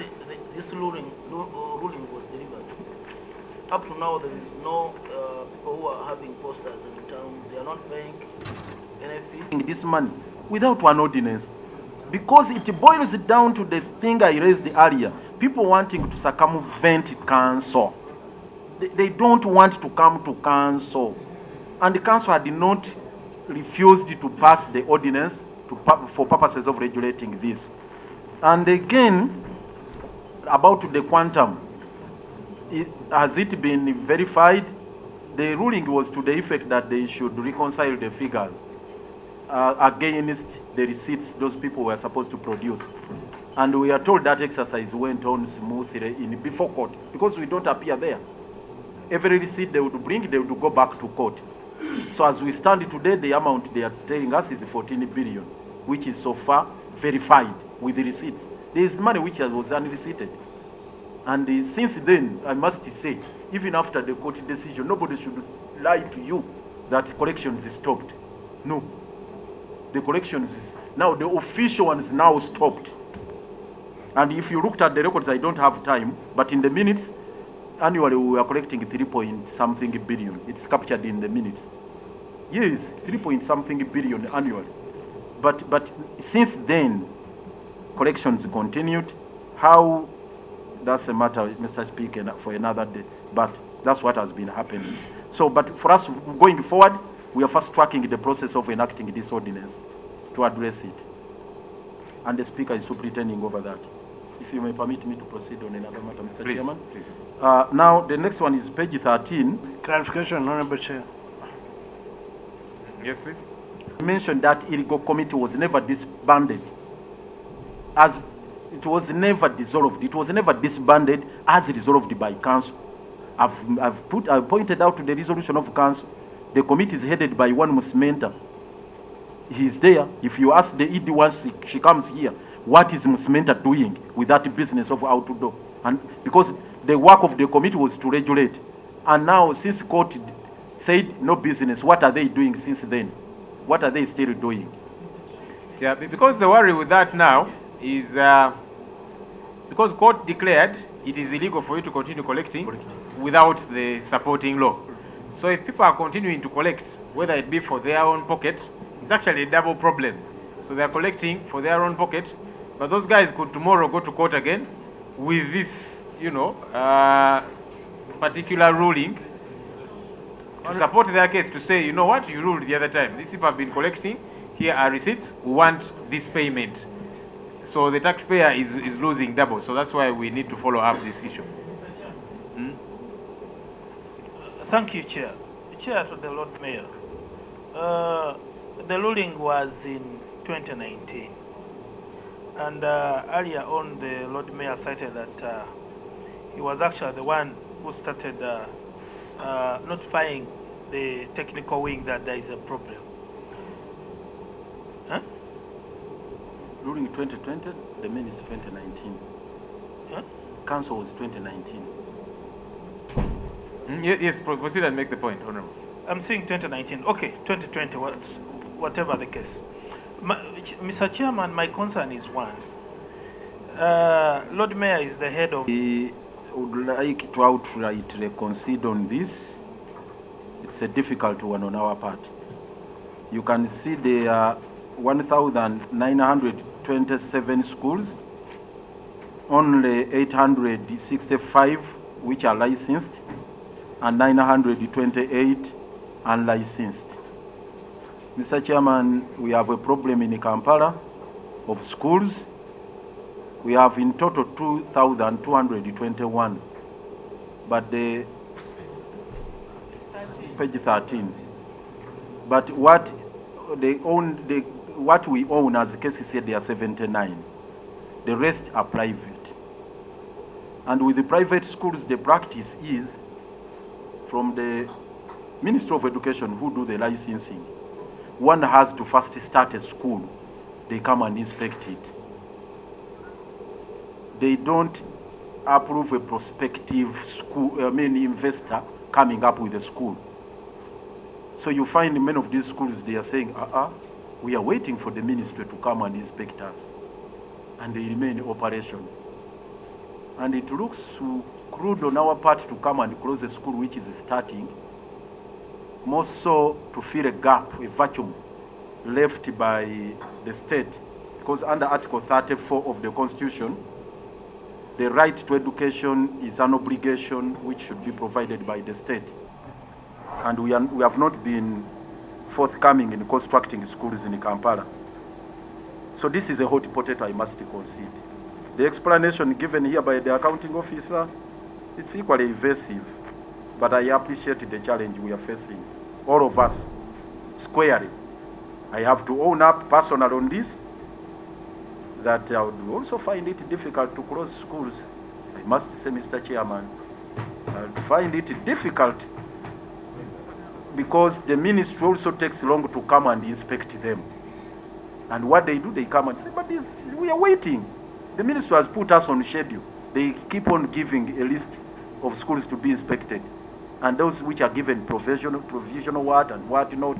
So it's a gray area, Mr. Chairman, where we need the guidance on how to handle. And related to that, there is a summary report we presented, and some of these issues are captured, honorable members, in the state of the state address. But we extracted this for you, Mr. Chairman, on the performance of our schools, just to enrich your knowledge about the performance of our schools. But the details of how the schools are operating, they are in that other document, the state of the state address. You will find the information there, Mr. Chairman, particularly page 79 of that report, the state of the state address. No, I may not be so exact on the page, but we captured there is a whole chapter of schools in Kampala. So the committee, I request you give us a solution to this. Yes, Honorable Chimosho. I want to seek clarification from the Lord Mayor whether he has interested himself in a very formal and written way from the Ministry of Education on the process of registering a school. Because it doesn't stop at opening the school. It goes to the extent of supervising. How then does KCCA supervise these schools that are not registered? And now, if they can't supervise, how can they commit to Ugandans that they are in charge of what is happening therein, with the emerging issues of homosexuality, terrorism, and many other things? Yes, because without proper supervision and registration, how would he really convince us, or even Ugandans out, that our children or children of the people in these areas are safe under such an environment? Additionally, Chair, isn't there a specific period that the Ministry of Education takes for them to supervise and monitor and then give a license, if they are to give a license? Because I don't think it works in perpetuity, that if, for example, they don't come to check on the school with the view of giving the license, that you will never get a license, that you might never be licensed. So we need to get it from the Lord Mayor, whether there are timelines from the time when you open the school to the time when focus on closure or suspension of schools. We should focus on facilitating the existence. And I want to think the approach of the Lord Mayor is right. And when you look at the law, when you look at the law, Order, Honorable you are my Chair. neighbor. There's a point of order from your neighbor. Order, Honorable Chair. Is Honorable Mwada in order to stand on our way of getting information as a committee? It is supposed to support us in getting this information to support and help the public. Honorable Chair, is Honorable Mwada in order? Chair, the question of schools and education is Honorable Mwada. No. I'm on the floor. Order. Now, order. The question of schools. There's another point of order now. Yes. Let the me orders hear are it, becoming many. because they had a Mr. rule of Chairman, the other, but let me the hear this one. Honorable Kimoso has raised a point of order. Under our rules, you are supposed to rule on that order before a member can proceed. I see the Honorable Mwada proceeding as if nothing happened. Is in order. He even grabbed the mic before I allowed him. Please, as neighbors, do reconcile. But colleagues, the issues let's raise issues to get information. Yeah, to get info. We don't want to finalize anything now, because we'll need to interface with the technical team and all of that. So for now, let's extract as much information as we need to guide our inquiry. So wrap up that way, Honorable Mwada. Chair, my emphasis was that the question of licensing of schools is a national one. not a reserve of only Kampala or KCCA. And the challenges of registrations of schools are national, because it is partly the Ministry of Education and other facilitating agencies. So I think for Now, us, we can come in to roll out the procedures on how we can play our role, because our role is ancillary to what they are doing. The core role of licensing schools resides in the ministry there, and ours is ancillary to that. So if there is a way committee can come in. But two, the question raised by, again, the Honorable Chimosho here on supervision, and that takes me to the next, if I can summarily handle the next query there, the staffing gap. We are very thin on ground. Even if we are to execute the work of supervising these schools, 2,221, we don't have that capacity, I must say. And this staffing gap is quite alarming. You see it on page 12, captured in that query. We are operating at 56%. They are in the approved structure, you have 1,454 posts. But yes, but what you have is 825, leaving a staffing gap of 629 posts vacant. Some of those ones would be... Ekisooka kya nnaku nti amateeka galambika bw'otunula ennongoosereza mu KCCA Act egamba nti olukiiko olukulu olulina okuddukanya ekibuga lulina kuba lukulemberwa Lord Mayor ne executive, ate nga ebiteeso byonna biyisibwa mu council eya KCCA nga authority. Ebyo amendment ekiggumiza obuvunaanyizibwa bwonna bwe bandikoze twesanze okusinza ku report n'ebye batuwadde olwaleero ng'ate technical wing eya executive director ne ba minister babuwamba ekiri ebweru w'amateeka. Moreover, ne kireeta emivuyo mingi. Tosobola kukola programu ya kutereeza kibuga kuteeka mu nkola ng'okozesa ssente z'omwomusolo ennyingi bwe zityo nga olukiiko lw'executive, olukiiko lwa authority nga council, Lord Mayor nga tebali aware. Twesanze tubabuuza ku nguudo ezigenda okukolebwa ku ssente neewole nga gye bayita lot 4 nabo bagamba tebagimanyi, tebannagirabako. Ebiwandiiko executive director akyabibamye, batukaabirira Lord Mayor tukaloga bane mu nnyambe nkole ntya, batukaabira mutuyambe mutubifunire ewa executive director. Bye twandisuubidde nti byandibadde bagenda okujanga bonna balinako kopi, obanga buli sekita eddukanya ekibuga ekirina batugambye ssente ze bawera mu UDB, enguudo ezigenda okukolebwa mu lot 4 executive ya Lord Mayor tebirina, ne speaker olukiiko olwaddukanya tebannafuna report. Kyokka ng'enguudo zinakolebwa okusinza ku report kiraga nti ssente zo zibaazeewola ng'enguudo balina ozikola mu myaka 5 okuva we twogerera basigaze omwaka ogu tebannatandikako wadde kwelula luguudo. Ndabye nga kyannaku nnyo. Ekyokubiri, ssente ezo zibeewola kitegeeza zatandika okulaninga amagoba aba interest bannayuganda bagenda zisasula naye mu myaka 4 nga tezikozesebwa. Ekyokusatu kwe kwekanga nti ebintu ebikolebwa teri kwebuuliza at all.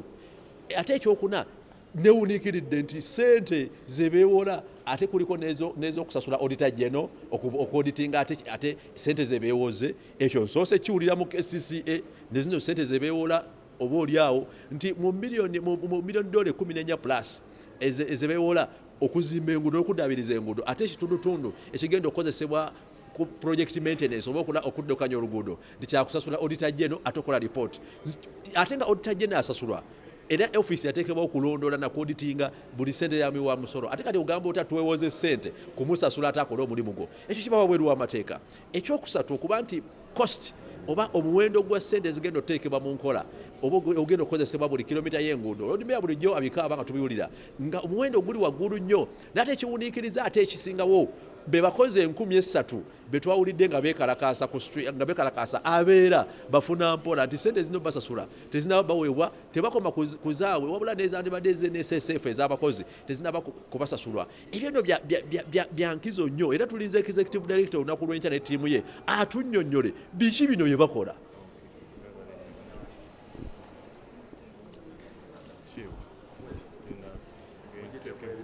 Lord Mayor ayanjudde ensonga nnyingi ng'ezisinga azeesigamya ku bulyake na obutali bulambulukufu mu nkola y'emirimu mu kitongole kya KCCA n'okusingira ddala ku ludda olwa technical team olw'ekikugu.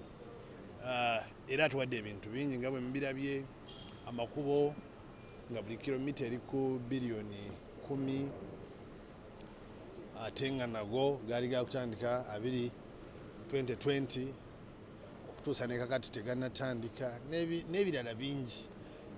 Ndowooza kituwadde entandiko ennungi nga erina obujulizi ne information emala kwe tugenda otandikira, era enkyansuubira bano abatekiniko bwe banajja bajja kutunnyonnyola nga tugendera ku bino ono Lord Mayor byatuwadde n'ensonga endala ezivaayo mu report ya Auditor General. Of information, I think good information that will help us to do our investigation into KCCA, of course with a lot of highlight on corruption, alleged corruption in KCCA, compensations, land grabbing, and I think it forms a good basis for us as a committee, especially when we meet the technical team. And I think the facts seem to be bare, though I wanted to get and feed him on what he has done as a Lord Mayor to stop off some of these actions. Unregistered schools in hundreds, with all that is happening, terrorism, homosexuality. I don't think they would afford or even allow to have unregistered schools. But he says his hands are tied. I think that there he became more political than delivering results that is expected of him. But generally he gave us good information. Okay, andabikiranga alaga nti talina kyakola nti emikono misibe talina kyakola, his hands are tied. Igamba ati ntuze n'okwebuuza omusajja KCCA nga akolayo ekibi nga ebintu bimulemeredde kwega naye bimusobedde. Naye ndowooza bambi bwe tunaamalira enkwale tunaaba tufunye bwe tumuyamba. Tufunye omusingi omulungi butya bwe tugenda okweŋŋanga abakwata ssente n'okubalirira ebintu bya KCCA.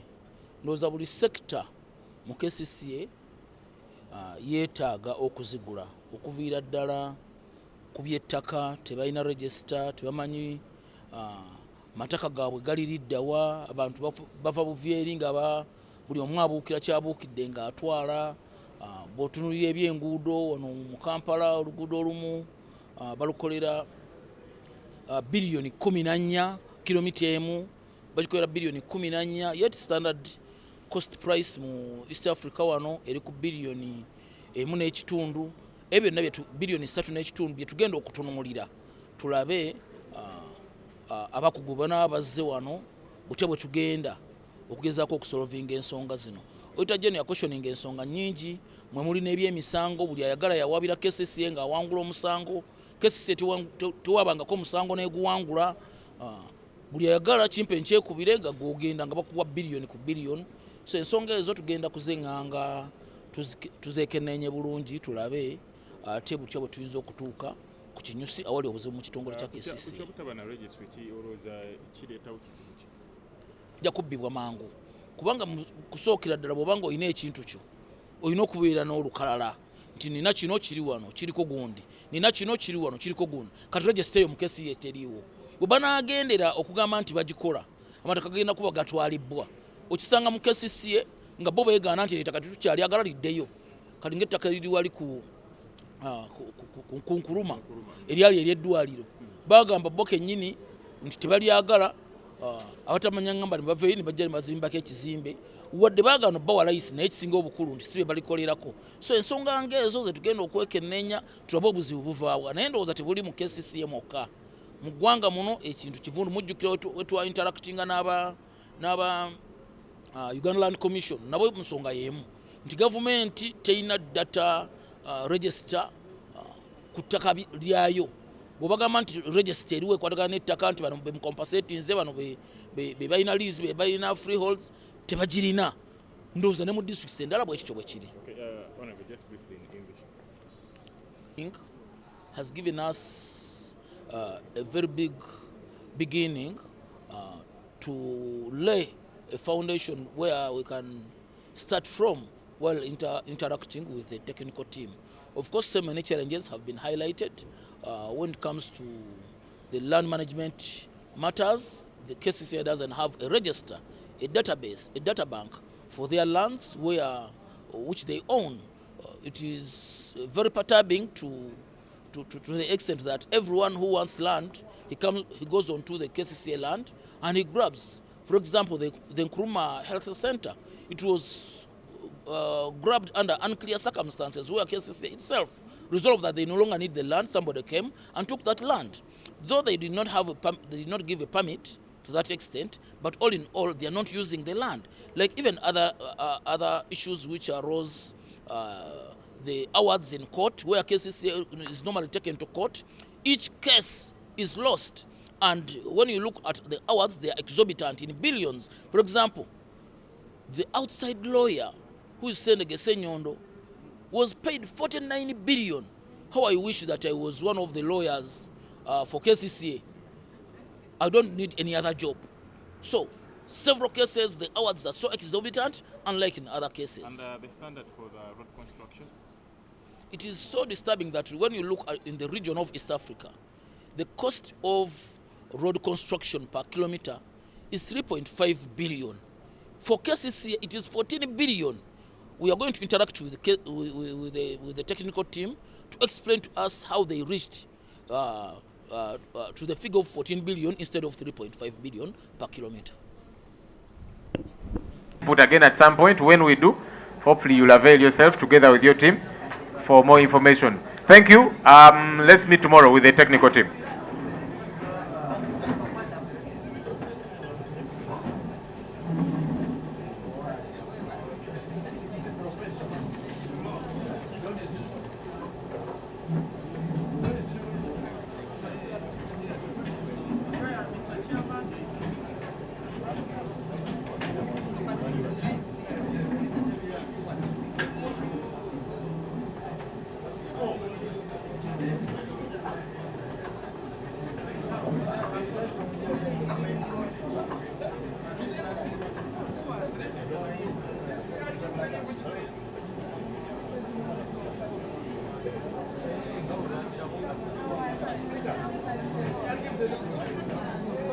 Kirungi nnyo nti Auditor General yaleese ensonga zino ate nga za muzinzi ezitufunidde omukisa guno okunnyonnyola ki ekigenda mu maaso mu kitongole ku nsonga enkulu nnyo eziruma ekitongole okusookera ddala nti tetulina plan. Ensonga ze tujja okwogerako ebbanga lyonna nga tetulina structure plan. Twafuna ba consultants ne batukolera report ya miko 5 naye n'okutuusa kaakati nga ssente ziganye okuteekebwayo n'abalala bagirwanyisa tebaagala plan ebeerewo. Ate ekyokubiri nga tulina ssente nnyingi nnyo ze twewoze nti enguudo zaffe n'emyala nga biri bubi nnyo ne twewole ssente eza KIDIP, ssente eziwerako ne zijja nga bazikozesezza mu ngeri etategeerekeka ng'ezimu tebayinza na kunnyonnyola wa gye zaabulira. Ne bagamba nti enguudo ze twogerako enkya n'eggulo ssente ezaava mu World Bank nti enguudo zigendako kilomita emu ng'egendako obuwumbi 10 ebulala 11 kakati ne zino empya ze twakewula mu Africa Development Bank $288 million nga nazo bategese okuzitematema mu ngeri etategerekeka nga bataddemu nezo ga tujja kuliyirira abantu ng'ate abantu bawadde ettaka lya bwerere ne bateekawo buwumbi 4 tujja kuteekako obutale nga tebalazewe bulaga tujja kuteekako toilets nga byonna byakulimba kakati nga bagamba bakubirira tugende maaso temuddamu ebyo bya accountability naye tuli basanyufu nti komite tuwadde omukisa ensonga ezo ne tuzanja okubalaga nti ensonga zino za bubbi ensimbi sibazitemyetemye mu bwenkanya era tulemeddeko tugamba ministers ne ba technical byonna bye banayogera kubanga ffe batuma contract bwe twali mu kitongole era tubalemeddeko bakyaganyo zituwa katwagala contract ezo bazireete mu parliament wano. n'ebirala bingi kati tetulina nti tetumanyi ttaka kiri etulina ate nga tuzze tubulwako ettaka lyaffe balibba ery'amasomero ery'amalwaliro erimu tulese ne ripooti eraga eddwaliro ddamba ery'okunkuluma bwe lyabbibwa ne ripooti auditor general n'agikola aba public accounts committee ne bagikola n'abantu abalina okukangavulwa ne boogerebwako naye nga tewali kikolebwawo katugamba nti komiti erume parliament erume ebbanga lyonna batugamba nti naye mmwe muli mu ntalo situli mu ntalo ekitukoze obulungi tuleese bwino nti tetulwana bulwanyi ntalo tuli ku nsimbi ya muwa musolo ekozesebwe bulungi tuli kukwata abantu ababulankanya ensimbi ya musolo bakangavulwe tumalewo obulyake kakati ezo z'ensonga kituyambye tutuzirambise bulungi naye kituluma okulaba nti register n'okutuusa olwaleero era twagala bannyonnyole lwaki register ku landi ttaka lyaffe ery'amasomero kubanga tulina okufuna ebyapa by'amasomero bidde mu mannya gaffe tebiriiwo amasomero gaffe gabbibwa tulina ettaka ery'amalwaliro libbibwa tulina ettaka lingi lyetuteekeddwa okukolerako ebintu ng'obutale libbibwa naye nga tetulina lisiti yabyo n'ebirala ebifaananawo ebityo sente za NSSF nazo kituluma abantu bangi bagibwako sente za NSSF nini zitateekebwayo nga mulabye wano nti auditor general yagambye obuwumbi 4 ezisolozebwa mu NSS ezisolozebwa mu bakozi mu KCCA obuwumbi 4 nga za misolo ne NSSF nze banjijjako 40% ku musaala gwange 40% obukadde 8 banjijjako buli mwezi bwa musolo ani oyo yazesigaza ataziwaayo 80 million ani oyo gwetwagala tumanye banjijjako sente zange 5% ez'omusaala nezigenda mu NSSF natuukayo nga njagala okufuna busente bwange obwa midterm nga tebuliyo abakozi bakazo waka nga bajja nabo babanja sente zaabwe bano banna tugenze kati mulabye ne bana aba multiplex abakozi bajja n'ababitongole bangi so abantu nga banyagibwako ensimbi zaabwe babaga zigenze emisolo nga tezigenzeeyo zigenze mu NSSF nga tezigenzeeyo so twagala kulaba ani ali mu makati awo esente za outdoor ebintu nga mubiraba billboards ebyo bye mubiraba babisoloza enkya n'eggulu ne batugamba nti tusololeza bweru wa mateeka kooti yalagira dda sente naziri tubazibaddize actually tulina basasula obuwumbi 14 bwe busasulwa abo bakayonga abowino abagambibwa nti batwalibwako akatale akasente bali ku ddembe obuwumbi 17 obulina okubasasulwa bakasasulwako obuwumbi 10 babanjayo buwumbi obulala 7 kwegamba ensimbi zigenda mu buwumbi mu butabalika ezaali badde zikola emirimu ku kasasiro ku myala ku nguudo eziwomogose ku bantu okulaba nga bafuna emirimu obutale n'ebirala ensimbi nga zibulankanyizibwa wano ne wano kyova mulaba tulumye ejjiiko tukalubye tulemeddeko era twabagamba buli omuntu tujja gendayo ndi musanyufu nti parliament wano katutuuseewo katusuubire nti wanaavaayo ekibaluka abantu bano bakangavulweko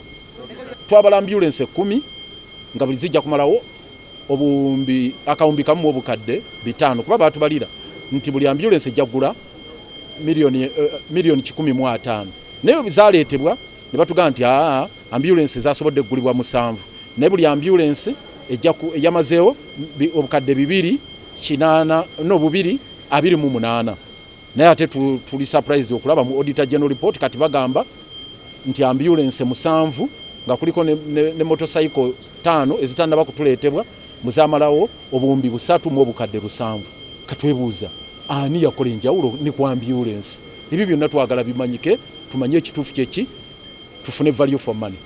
We expect is Parliament to crack the whip because there is impunity in the institution. We have always talked about corruption, abuse of authority, abuse of public resources, siphoning off all these monies which are meant to do civil works, which are meant to handle issues to do with the cleanliness, solid waste management, even construction of common user facilities, workspaces for the urban poor and so on and so forth. All that money goes into private pockets and we want people to cough this money. We expect Parliament to force whoever has taken this money to force them to cough it.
so that we follow up on these concerns. So I want to allow the Lord Mayor to maybe give a quick preamble, and then you're welcome.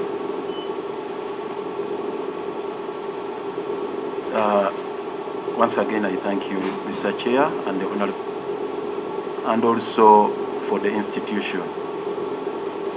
We have quite a lot up our sleeves, Mr. Chair and honorable members.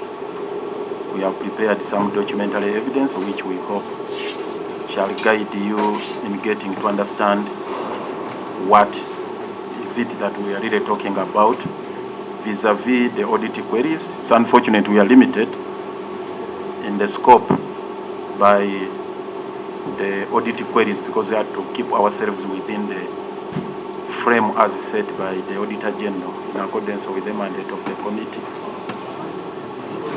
If we were, I'm sorry, Mr. Chairman, if we were to be given adequate time, ample time to highlight the full length of what is happening in the institution, it would serve us good, but we shall bear with the mandate given to this committee and also the scope given to us. But we have done our best.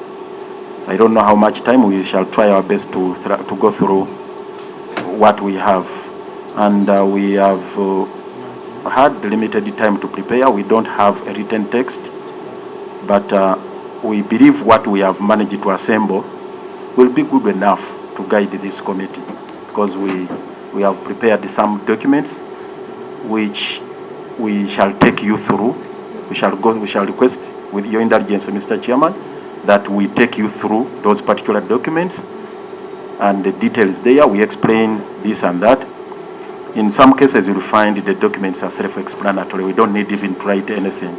Shall just take you there, give you the figures, facts and figures, then we call it a day. And we have also some documents which we could not process or photocopy. We shall request that maybe you reuse the resources here. We have those constraints, Mr. Chairman and honorable members, if any, anyway. But you'll bear with us. Going forward, Mr. Chairman,